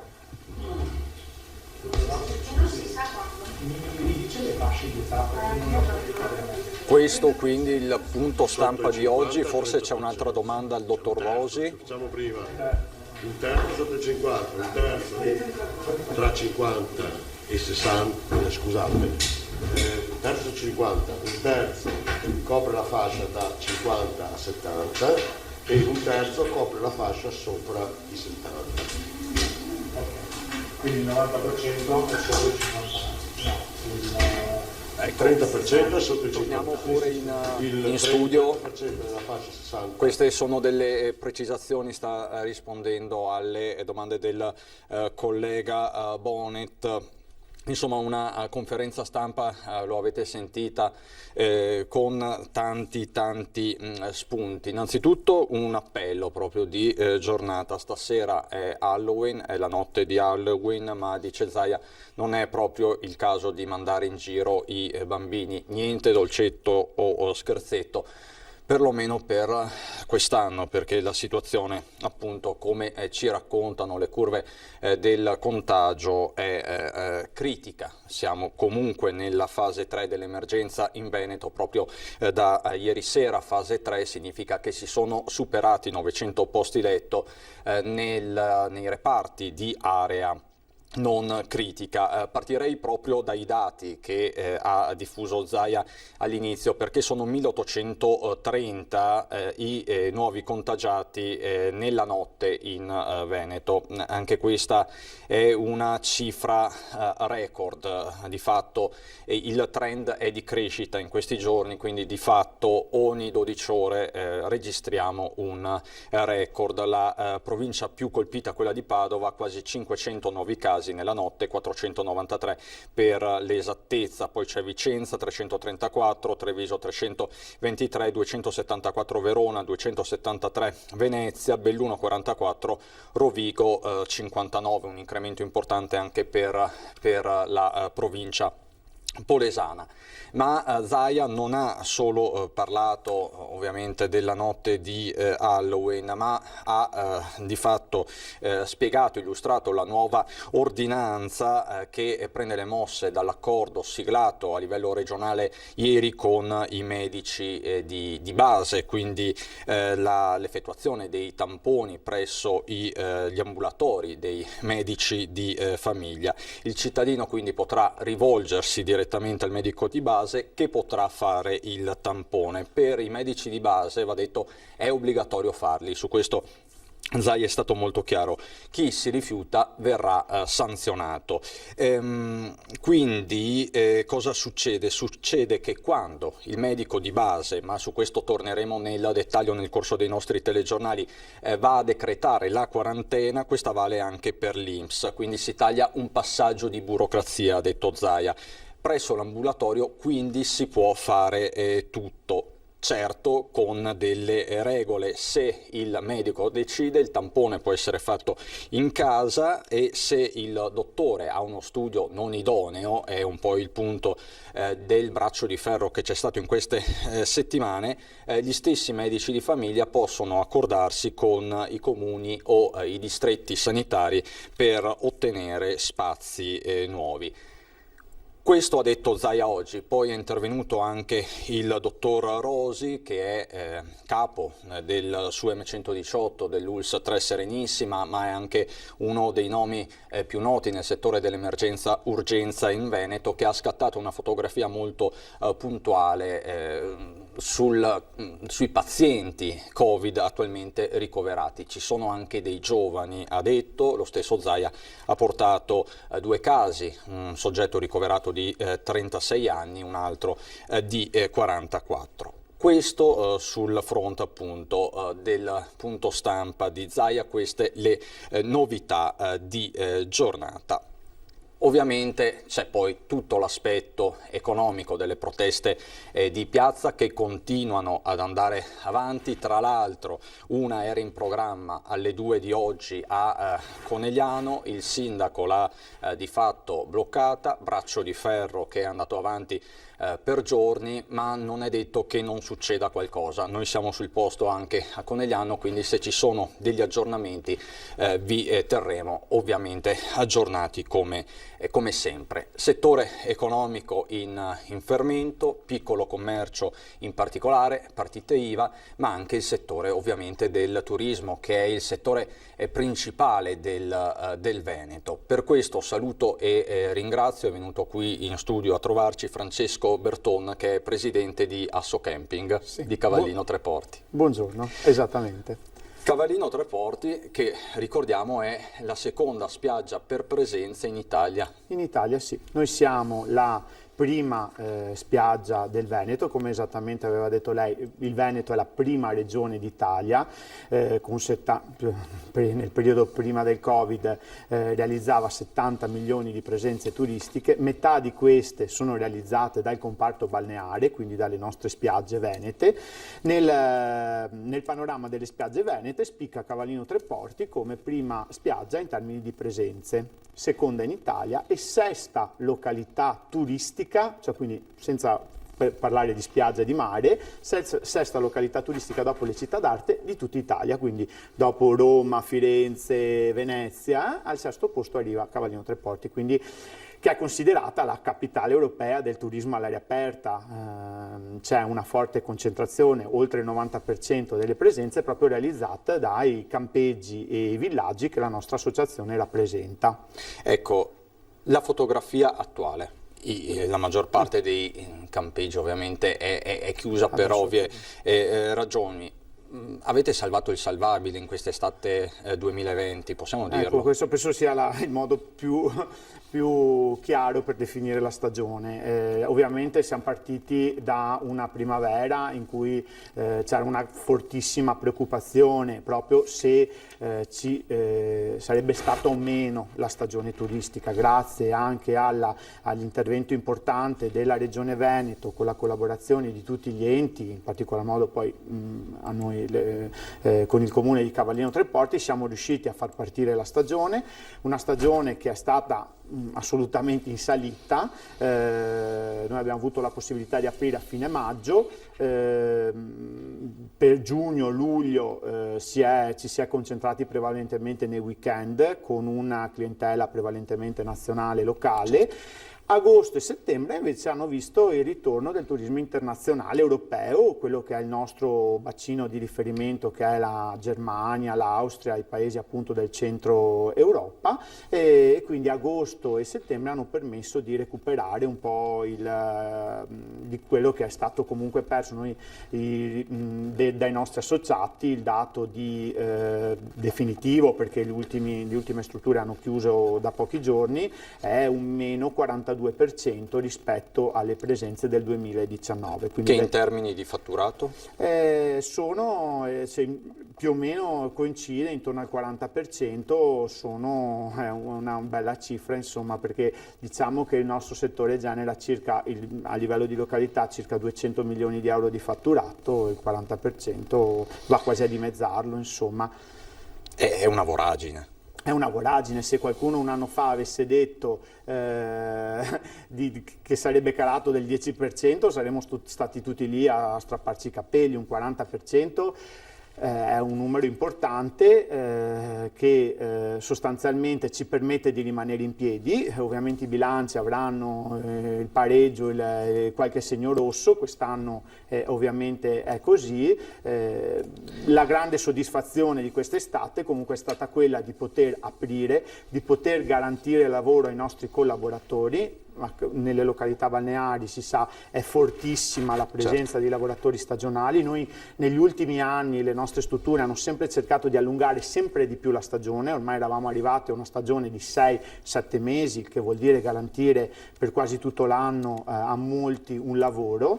Quest'anno ovviamente è stata una stagione molto più compressa, che è durata 3 o 4 mesi, però aprendo abbiamo assunto il nostro personale storico e quindi abbiamo dato anche un po' di sicurezza al territorio. Allora, Bertone, adesso la riporto a Marghera, all'unità di crisi, dove c'è la nostra Ilaria Marchiori con l'assessore regionale alla protezione civile Giampaolo Bottaccin, perché sono trascorsi 2 anni esatti da Vaia, tempesta che tra l'altro ha colpito anche il litorale veneziano, in parte, solo in parte, poi di fatto voi siete stati colpiti molto più, ecco, quindi sia nel 2017 che l'anno scorso, nel 2019, quindi veramente la situazione riguarda tutto il Veneto.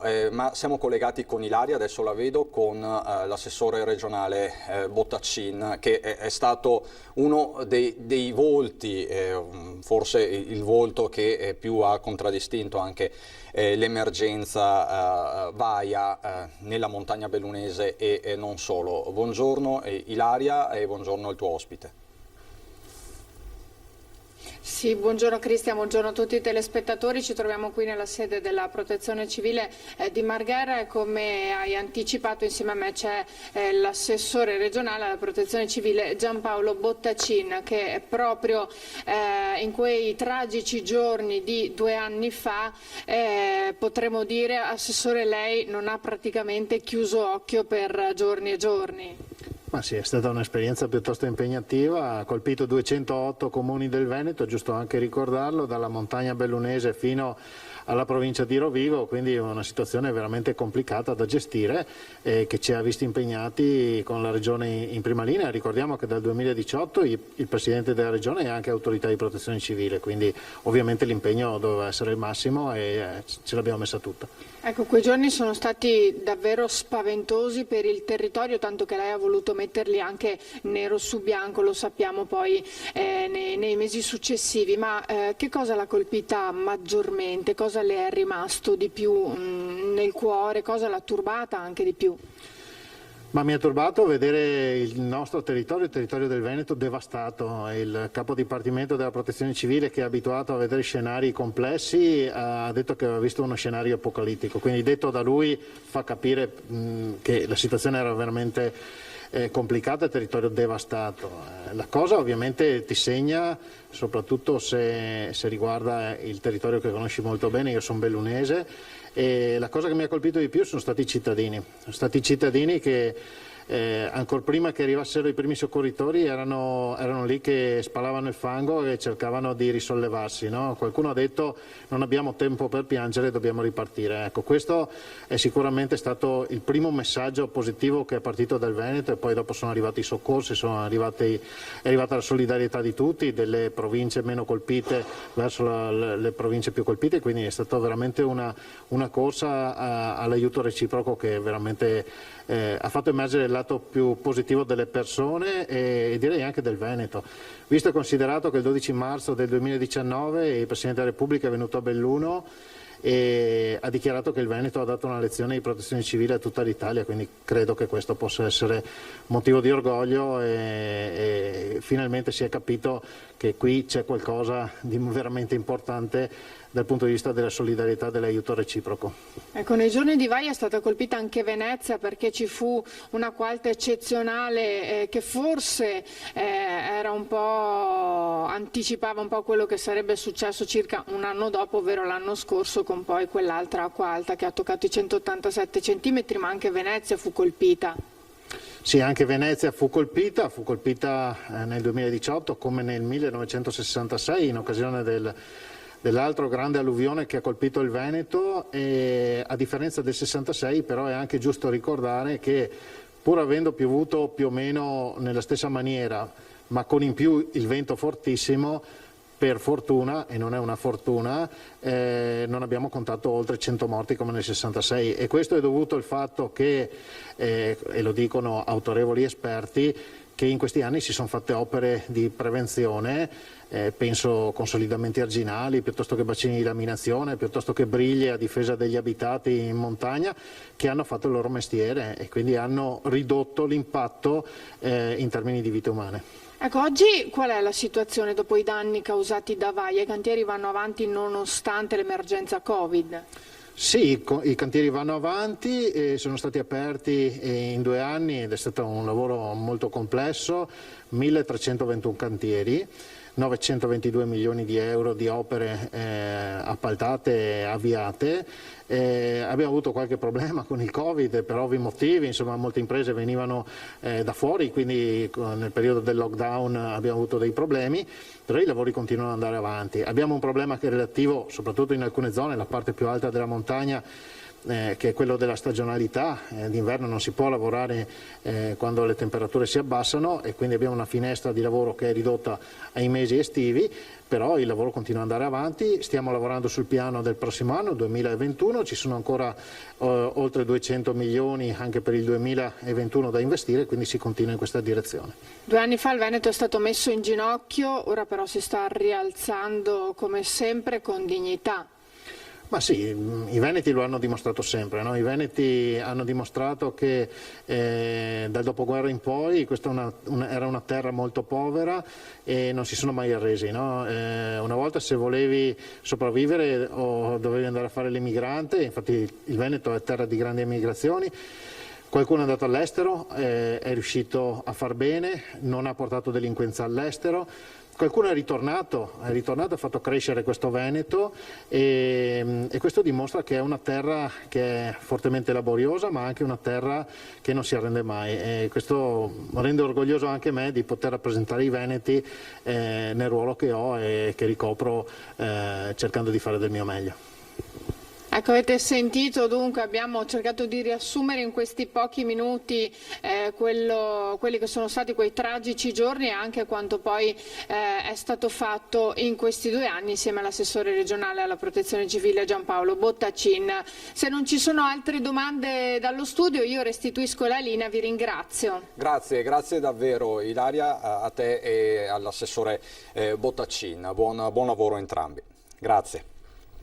Ecco, ovviamente è doveroso ricordare, lo abbiamo fatto in questi giorni come Antenna 3, ieri sera vi abbiamo proposto anche il reportage realizzato dalla nostra emittente Il Veneto in ginocchio. È successo 2 anni fa con un nemico visibile, che abbiamo visto poi anche con l'Acquagranda l'anno scorso, esattamente 1 anno fa più o meno, e quest'anno invece abbiamo a che fare con un nemico invisibile, forse più subdolo e infimo. Berton, che dici? Assolutamente sì, perché non dà certezza per quello che sarà lo sviluppo futuro. Infatti anche nel nostro settore, quello del turismo, la preoccupazione è grande. Noi, come dicevo prima, l'obiettivo è quello di estendere sempre di più la stagione turistica. Anche in questo periodo molte strutture stanno soffrendo, anche nel mondo del balneare, in questo periodo era il periodo delle comitive, dei gruppi che oltre a magari a sfruttare qualche bella giornata di mare, approfittavano per visitare Venezia, le città d'arte, le ferie autunnali e poi dei tedeschi. Noi avevamo fino agli ultimi clienti, le strutture che avevano deciso di tenere aperti i primi di aprile, avevano avuto una forte clientela svizzera, per esempio, che a un certo punto ha dovuto tornare perché il governo svizzero aveva destinato con il Veneto come località a rischio. Adesso ci ha anche tolto l'altro giorno. Di questo parliamo subito dopo la pubblicità. A dopo.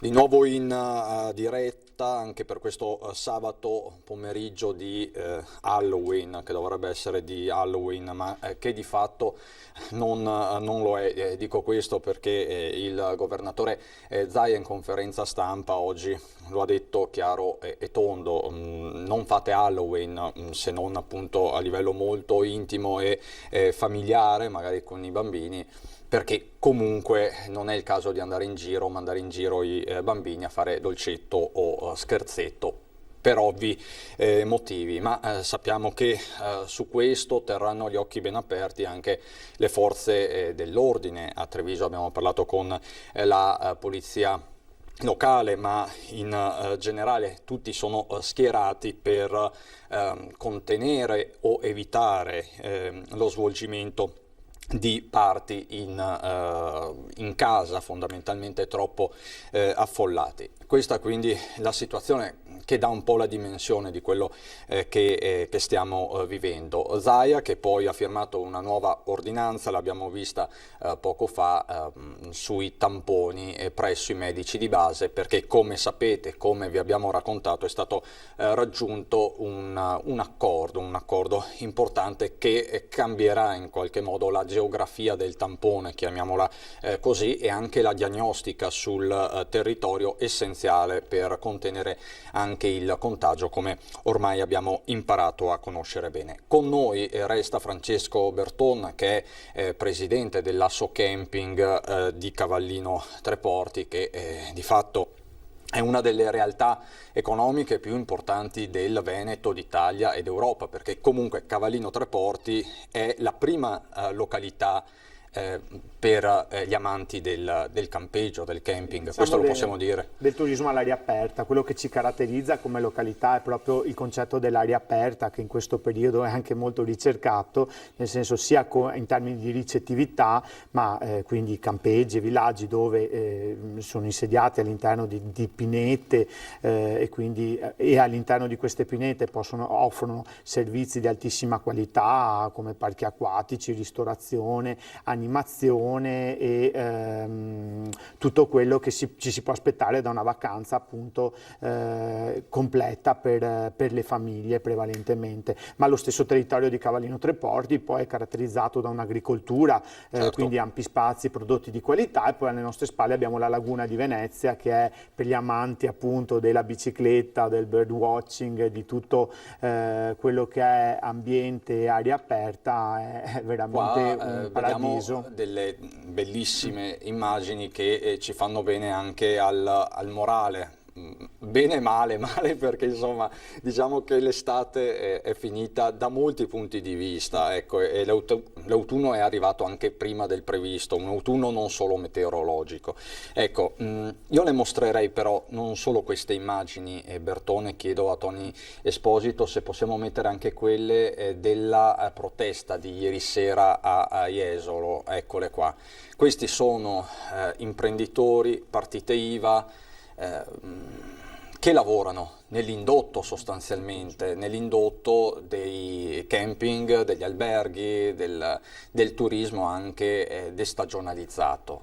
Ecco, cosa prova a vedere queste immagini? Ma mi viene la pelle d'oca perché come imprenditore più che come rappresentante di categoria mi metto nei panni di chi come noi quest'estate si è adoperato per rispondere a tutte quelle che erano le prescrizioni dei vari protocolli nazionali, regionali, locali, per poter lavorare, quindi igienizzazioni, registrazioni degli ospiti, plexiglass, mascherine, e ci si trova poi a un certo punto che ti dicono sì, bravo, sei riuscito a far tutto, ma adesso comunque devi chiudere. Ovviamente ci sono dei motivi scientifici di evitare aggregazioni, ce lo stanno spiegando e noi l'abbiamo compreso, ma c'è una grandissima frustrazione, questo è il fatto, e io penso che questa tristezza, questo dolore interno è giusto anche esprimerlo con delle manifestazioni che, come si vede, sono manifestazioni comunque pacifiche, si rispetta il distanziamento e però fanno sentire la voce, perché anche una grande preoccupazione che abbiamo noi è, cioè noi come campeggi per esempio viviamo una doppia stagionalità di fatto, c'è la stagione estiva dove ospitiamo la gente, facciamo turismo, vendiamo turismo, poi c'è chiusa la stagione, cominciamo con i preparativi per la stagione successiva, importanti manutenzioni, cantieri. Cosa è successo lo scorso anno? Noi a un certo punto non è stato indicato il nostro codice Ateco tra le strutture che potevano aprire, quindi anche tutta l'attività di manutenzione, di cura del verde che comunque ci deve essere, poi è intervenuto il Presidente Zaia e ci ha permesso di curare il verde e poter gestire in modo che la struttura stesse in piedi. La preoccupazione è che si ripeta questo e che quindi anche tutti i preparativi per le novità che comunque gli ospiti ci chiedono, noi come struttura non ci fermiamo, i tempi sono bui, c'è grande incertezza, ma noi crediamo nel futuro, il settore del turismo è un futuro, sicuramente è un settore che quando tutto questo finirà, perché deve finire in qualche momento, dovrà ripartire e quindi noi siamo già pronti a reinvestire, a continuare a lavorare nelle nostre strutture. Il problema è che anche per noi lo potremo fare e questo è un grande punto di domanda. Senta Berton, a livello di prenotazioni per il 2021, come siete messi? Allora, noi abbiamo che percezione avete? Noi abbiamo avuto una prima fase, le strutture che hanno chiuso a settembre, che poi i primi di ottobre hanno cominciato già a raccogliere le prenotazioni, hanno avuto un forte interessamento, si è partiti anche con diverse richieste e adesso ovviamente con questi venti da tutta Europa appunto di lockdown eccetera si sono rallentate notevolmente, c'è grande incertezza per il futuro e sicuramente uno adesso non va a pensare alla vacanza estiva 2021. Sicuramente diciamo che adesso il punto interrogativo riguarda i suoi colleghi principalmente della montagna. Sicuramente a cui va il mio pensiero, perché stanno vivendo quello che noi stavamo vivendo in primavera, cioè si potranno effettivamente fare la stagione invernale. Transfert che purtroppo è in corso. E comunque noi ecco in termini di prenotazione quello che ha sempre caratterizzato la nostra offerta turistica è una grande affezione da parte degli ospiti, quindi abbiamo clienti abituali che tornano da decine di anni, infatti il nostro comune ha anche istituito un titolo di ambasciatore del turismo per clienti che tornano da 30-40 anni e che sono poi nostri promotori che parlano alle famiglie. Infatti la maggior parte degli ospiti arriva per il passaparola, perché, e quindi diciamo questi stanno chiedendo per l'estate 2021. Dicevamo prima, Berton, voi avete l'80% di clientela straniera, prevalentemente tedeschi, austriaci. Ecco, cosa le dicono proprio ultimamente? Nel senso, anche lei avrà dei clienti con cui si sentirà. Qual è l'umore generale? Anche loro sono preoccupati, è solo che rispetto alla primavera, che c'era una forte incertezza, adesso c'è purtroppo anche loro hanno una grande frustrazione, perché ci si vede ritornare indietro su quello che è successo pochi mesi fa. Perché anche appunto in Germania si sta cominciando in maniera molto più soft rispetto alla Francia, per esempio, però anche lì stanno cominciando a chiudere i locali e anche lì anche loro si erano attrezzati come da noi, perché quando a inizio stagione cominciavano ad arrivare i primi ospiti tedeschi, la comunicazione che era stata fatta era quella di un'Italia ormai allo sbando, dove non c'erano, erano tutti ammalati. Quando sono arrivati hanno detto: ma alla fine è come succede da noi, per andare al ristorante ci si mette la mascherina, bisogna stare distanziati. Infatti lì avevano cominciato a chiamare anche a casa: ma guarda che qui si sta benissimo, venite. E quindi si erano fatti per davvero ambasciatori del turismo di Cavallino Treporti e del turismo veneto in generale. E tra l'altro, a proposito di testimonial, anche voi avete attivato degli influencer. Assolutamente, anche noi, in linea un po' come ha fatto poi anche la Regione Veneto, proprio su un progetto che Zaia aveva promosso in maniera molto forte. Anche noi abbiamo portato dei blogger, dei testimonial, appunto dei social, per far conoscere la nostra località. Noi abbiamo anche un po' questo handicap, tra virgolette, siamo molto conosciuti all'estero e meno conosciuti in Italia. Un po' con alcuni progetti abbiamo cercato anche di far conoscere la nostra offerta turistica nel mercato interno, insomma, che appunto, come dicevamo prima, non tutti, neanche in Veneto, sanno che Cavallino Treporti è la spiaggia più frequentata di tutto il litorale veneto e seconda in Italia dopo quella, diciamo, romagnola. Ecco. Rimini comunque, ovviamente, anche perché comunque non è proprio certo, non è solo Rimini, ma tutto il distretto che ruota attorno a Rimini. È arrivata pochi minuti fa una nota della CNA del Veneto che in questi giorni CNA, come la Confartigianato, come le associazioni di categoria, sta sfornando diversi studi aggiornati. Il PIL del Veneto pare calare meno del previsto, comunque un meno 9,4%, ma la ripresa del 2021 non basta per far ripartire l'economia. Alle imprese, dice la CNA del Veneto, servono tutti gli aiuti possibili. Già, ma quali aiuti, Bertona? Nel senso, lei da imprenditore, da presidente poi di un'associazione che raccoglie imprenditori, qual è l'aiuto di cui avete maggiormente bisogno in questo momento? Se lei potesse esprimere proprio una priorità, qual è? Noi tradizionalmente non siamo, come categoria, non abbiamo mai chiesto grandi aiuti economici, ma abbiamo sempre chiesto di poter lavorare, di poter avere una minore burocrazia che ci permetta di fare investimenti sul nostro territorio. Certo, quello che serve adesso è anche comunicare in maniera corretta, proporre le nostre località come località sicure, località quasi anti-Covid, perché per esempio la nostra, che è caratterizzata appunto dall'aria aperta, è di fatto una vacanza sana. Di conseguenza, ecco, quello che noi chiediamo è quello di poter lavorare, di poter sfruttare anche questo momento, che sarà un momento, quando passerà, di grande cambiamento, quasi di rinascimento, per poter anche aggiustare un po' questo sistema burocratico che ci consenta, insomma, di poter lavorare in sicurezza, di poter fare investimenti e di poter continuare a rispondere a quella che è la domanda del turismo nazionale e internazionale. Io la sento comunque fiduciosa. Ma penso che deve essere insito negli imprenditori quello di vedere il futuro in maniera positiva.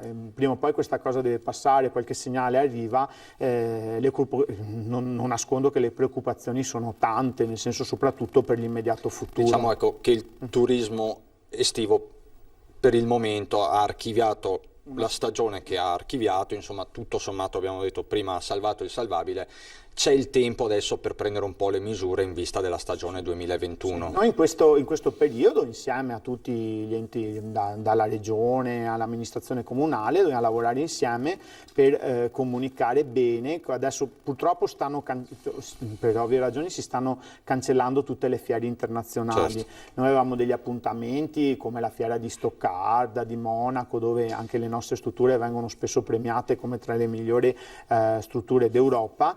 Purtroppo si stanno cancellando. Dovremo orientarci ovviamente in una comunicazione sui mezzi di informazione, certo, sui social, che però deve esserci e deve chiedere, appunto, proporre le nostre località come una meta per le prossime vacanze. Allora Bertone, io la ringrazio, ci teniamo ovviamente aggiornati perché comunque se riparte Cavallino Treporti, riparte il turismo del litorale, riparte buona parte del Veneto. L'indotto è fondamentale, abbiamo visto le immagini della piazza di Jesolo, fanno riflettere, quello è l'indotto sostanzialmente.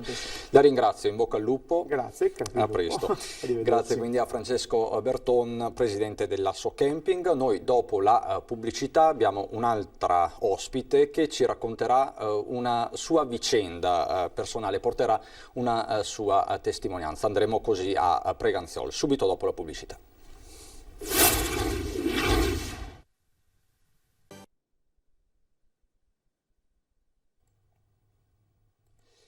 Di nuovo in diretta per l'ultima parte di questa straordinaria. Lo avete visto, ci sono tanti spunti anche oggi da tutti i fronti e inevitabilmente è così, c'è l'allerta sanitaria, siamo entrati ufficialmente in fase 3 da ieri sera con il superamento della soglia dei 900 ricoveri in area non critica. Oggi avete sentito il governatore Zaia che ha annunciato anche l'ha già firmata in realtà questa nuova ordinanza che va a coinvolgere tutti i medici di base nella fase di screening e quindi di effettuazione dei tamponi sugli assistiti. C'è l'appello a non muoversi fondamentalmente in queste ore di Halloween, nessun dolcetto o scherzetto, per dirla in parole molto semplici, per evitare che il contagio possa dilagare, perché di questo stiamo parlando. Il dottor Rosi dell'emergenza urgenza del Veneto ha scattato una fotografia molto realistica, quello che sta succedendo negli ospedali, dove sì, la situazione da un lato può dirsi sotto controllo, ma dall'altro ci sono anche degli ingressi di soggetti giovani, 36 anni, 44 anni, sono stati fatti anche degli esempi molto concreti. Ovviamente da Rosi, da Zaia, lo vedete anche nelle nostre grafiche, arriva sempre questo appello: usate la mascherina, i dispositivi di protezione individuale servono. Ieri sera nel corso del nostro telegiornale si è espresso in questa maniera anche il primario del SUM 118 di Treviso Emergenza, però non tutti usano la mascherina, ecco, questo lo possiamo dire, e la storia che vi raccontiamo adesso è emblematica. Per questo saluto e ringrazio Simonetta Trabucco, che è consigliere comunale di minoranza a Preganziol, ma che non è qui nelle vesti di consigliere comunale, diciamo così, ma di libera cittadina, che ha vissuto una situazione un po' spiacevole. Trabucco ce la vuole raccontare? Sì, buongiorno intanto, buongiorno a tutti. Niente, in buona sostanza l'episodio che mi è successo è un episodio anche banale, vogliamo dire, come ne saranno successi sicuramente a migliaia in questi mesi un po' così elettrici. Mi trovavo in un negozio a fare degli acquisti quando mi accorgo che da diversi minuti una signora teneva ostentatamente la mascherina sotto al mento. Non avendo notato interventi da parte di nessuno, con molto tatto mi sono avvicinata alla signora ed ho chiesto se gentilmente poteva calzare correttamente la mascherina. Questo ha provocato da parte della signora una, diciamo, reazione a mio avviso spropositata.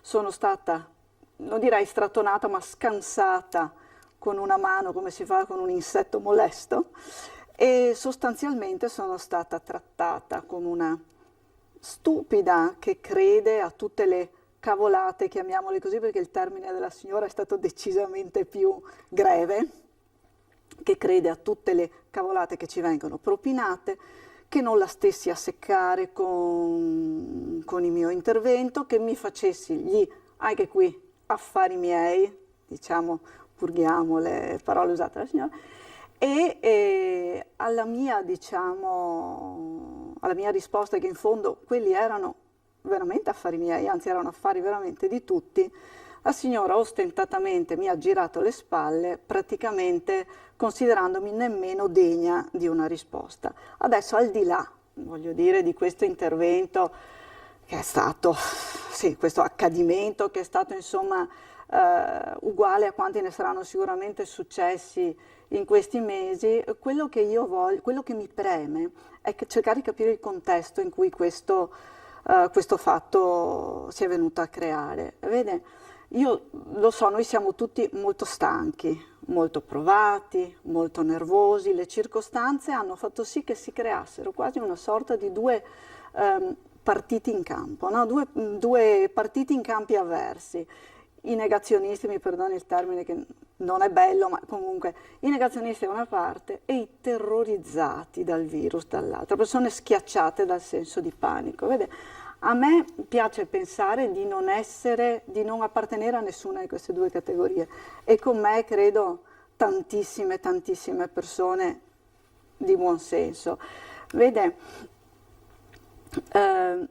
io voglio continuare a avere una vita sociale e di relazione piena, il più possibile normale, e proprio per questo credo che, per quanto mi compete come semplice cittadina, posso attuare quelle banali, semplicissime, buone pratiche di comportamento. Questo è, diciamo, un messaggio non solo appunto da libera cittadina, ma anche da consigliera comunale, quindi con un ruolo anche amministrativo. Certo, assolutamente. Che siano, cioè, quelle semplici pratiche che richiedono alla fine poca fatica e che sono quindi il calzare correttamente la mascherina, l'igiene delle mani, che non sono altro che atti di rispetto e di civiltà nei confronti del nostro prossimo. Tra l'altro, lei Trabucco, adesso lo possiamo vedere, chiedo alla regia questa immagine, era con Raffaele Freda, che è suo mio capogruppo in Consiglio Comunale a Preganziol, era in Piazza dei Signori lunedì sera per manifestare accanto al popolo delle partite IVA, dei commercianti. È stata una manifestazione pacifica, l'abbiamo documentato, ma che è finita un po' anche nel mirino della prefettura perché c'erano degli assembramenti o comunque a un certo punto c'era tanta gente in Piazza dei Signori. C'è questa, diciamo così, tensione tra le cose, questa esigenza anche di manifestare, di dire la propria, di farsi sentire, di far sentire la propria voce, e dall'altro quella di rispettare le regole che ci sono. Ma guardi, sicurezza da una parte e libertà dall'altra. Sì, anche se devo dire la verità rispetto ad altre manifestazioni che si erano viste nei giorni precedenti e che si sono viste nei giorni seguenti, con effettivamente disordini importanti. La manifestazione di Treviso si è svolta in modo molto civile. Assolutamente. Molto civile, non sono successi disordini. Io ero lì e le persone, la quasi totalità delle persone ha sempre calzato correttamente la mascherina. Poi devo dire la verità, certo, manifestazione molto civile, ma la disperazione era palpabile, le difficoltà pesanti, forti erano palpabili, perché vede, al di là dell'episodio che mi è successo. Quello che effettivamente determina anche questo clima è il fatto che a chi ha in mano le sorti del nostro paese ai livelli più alti, le persone sentono di dover chiedere, anzi di pretendere che faccia la sua parte. Devono fare assolutamente la loro parte senza ritardi, come dire, indecisioni, senza sottovalutazioni o sopravvalutazioni. Perché questo aumenta la tensione. Moltissimo, crea una tensione sociale e una possibili ricadute economiche che sono già presenti, che saranno difficilmente sopportabili dal Paese. E quindi chiedere a chi ci governa di intervenire subito, assolutamente subito. E stanno chiedendo di intervenire subito gli imprenditori che in questo momento, le partite IVA, si stanno incontrando a Conegliano. Per noi c'è Daniela Sizzia. Daniela, ci sei? Buongiorno. Buongiorno Daniela. Cosa sta succedendo a Conegliano? Dunque, a Conegliano, come sapevate, era stata vietata la manifestazione dei commercianti delle partite IVA qui in piazza Cima. Il sindaco aveva detto ieri per motivi sanitari no a questa manifestazione. In realtà oggi alla spicciolata hanno cominciato ad arrivare intorno alle 14 alcuni commercianti, dicono non è possibile non poter dire qualcosa, non è possibile non poter far sentire la nostra voce. C'è anche parecchia polizia, parecchi carabinieri, c'è la Celere, sono tutti ai lati della piazza, mentre davanti a me, davanti proprio al Palazzo dell'Accademia, ci sono alcuni manifestanti con le bandiere, e vicino a me c'è un ristoratore, Vettoretti, che ti passerei al telefono perché ti spiega il perché loro hanno deciso di venire comunque in piazza disobbedendo a quella che era stata l'ordinanza di non manifestare. Assolutamente. Daniela, Vettoretti, Claudio. Buongiorno, ecco, Claudio Vettoretti. Buongiorno Vettoretti. Noi ci siamo conosciuti proprio in questi giorni. Avete deciso di scendere ugualmente in piazza, perché Vettoretti? Io ho deciso di venire a passeggiare in centro per vedere chi c'era, perché è giusto non farsi intimidire dallo Stato. Non è una manifestazione perché è stata vietata, non capisco perché vietino le manifestazioni pacifiche, probabilmente vogliono indurre il popolo ad essere violenti come a Firenze, come a Napoli, come da altre parti. Noi vogliamo solo far valere le nostre ragioni, noi chiediamo di poter lavorare e se non si può lavorare di avere i ristori, cosa che lo Stato non sta facendo nulla e ripeto, il governo sta raccontando solo bugie e se non ci credono glielo testimonio. Ecco, qual è la bugia principale secondo lei, Vettoretti? Non ci sono le casse integrazioni per tutti e non ci saranno i ristori. Lei dice questo? È sufficiente. In Germania danno il 75% dei ricavi del mese di novembre 2019. Penso che non serva neanche commentare. Quindi vi sentite di fatto abbandonati? Beh, noi siamo abbandonati, noi siamo presenti solo quando dobbiamo pagare le tasse. Io penso che tutte queste forze dell'ordine con le persone che pacificamente stanno camminando per il centro abbiano ben altre cose da fare che guardare gente che lavora, che cammina in centro. Diciamo che ecco, anche voi siete lavoratori, sono lavoratori le forze dell'ordine. Ma infatti io li capisco le forze dell'ordine, ma chi le comanda che dovrebbe mandarle? Io ho subito 13 furti nella mia vita, un furto anche con me dentro e non mi sento tutelato dallo Stato. Qua sono in piazza, non so quanti sono, ma nessuno, cioè io non ho intenzione di far casino, sono qua a passeggiare per il centro a vedere le persone che dovevano fare la manifestazione. Vettoretti, grazie davvero per la sua testimonianza, ovviamente ci teniamo aggiornati. Grazie per averci dato voce. Grazie Vettoretti.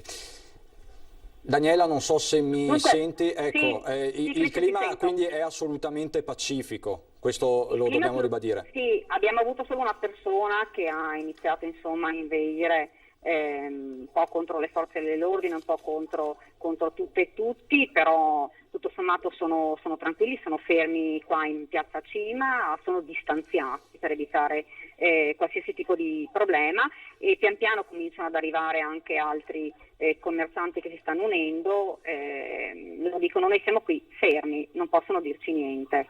Quindi diciamo così è una protesta che non sarebbe autorizzata, ma comunque lineare, non sta succedendo nulla di particolare, questo lo diciamo, e ovviamente tutti gli aggiornamenti nei nostri notiziari serali. Grazie Daniela per questo tuo contributo, grazie davvero.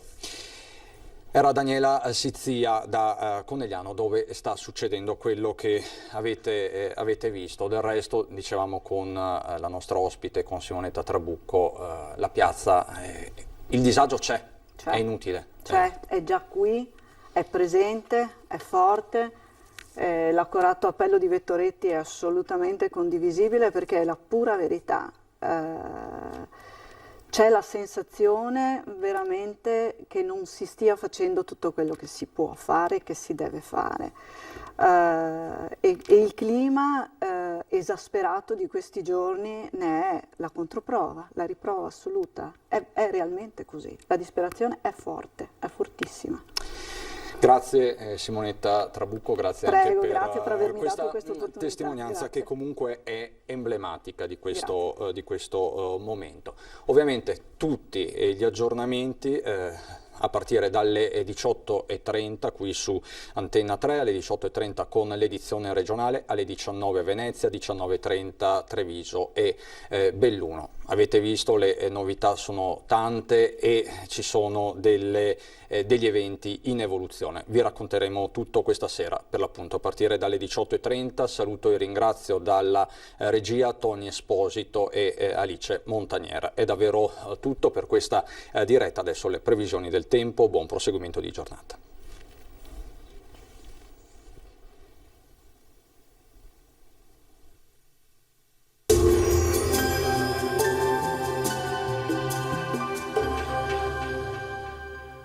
Società Agricola Torresan. Dai nostri animali nati e allevati nel cuore del Montello produciamo solo carni e salumi genuini. Nuova apertura a Ponzano Veneto.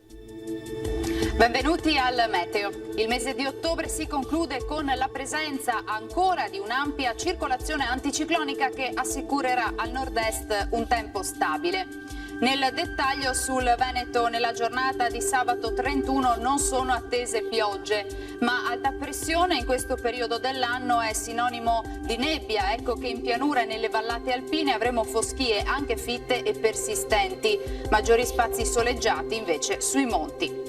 Clima mite con temperature minime fino a 10 gradi, massime invece tra i 17 e i 18 gradi all'incirca.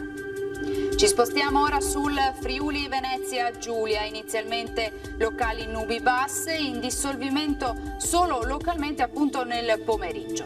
Temperature minime tra 8 e 12 gradi, massime invece sui 18-19 gradi. Infine uno sguardo alla situazione del Trentino Alto Adige, ampio soleggiamento invece qui dappertutto, con cielo che al massimo si presenterà poco nuvoloso. Temperature minime sui 10 gradi, massime sui 20-21 all'incirca. Dal meteo di Antenna 3 per ora è tutto, grazie per l'attenzione, arrivederci.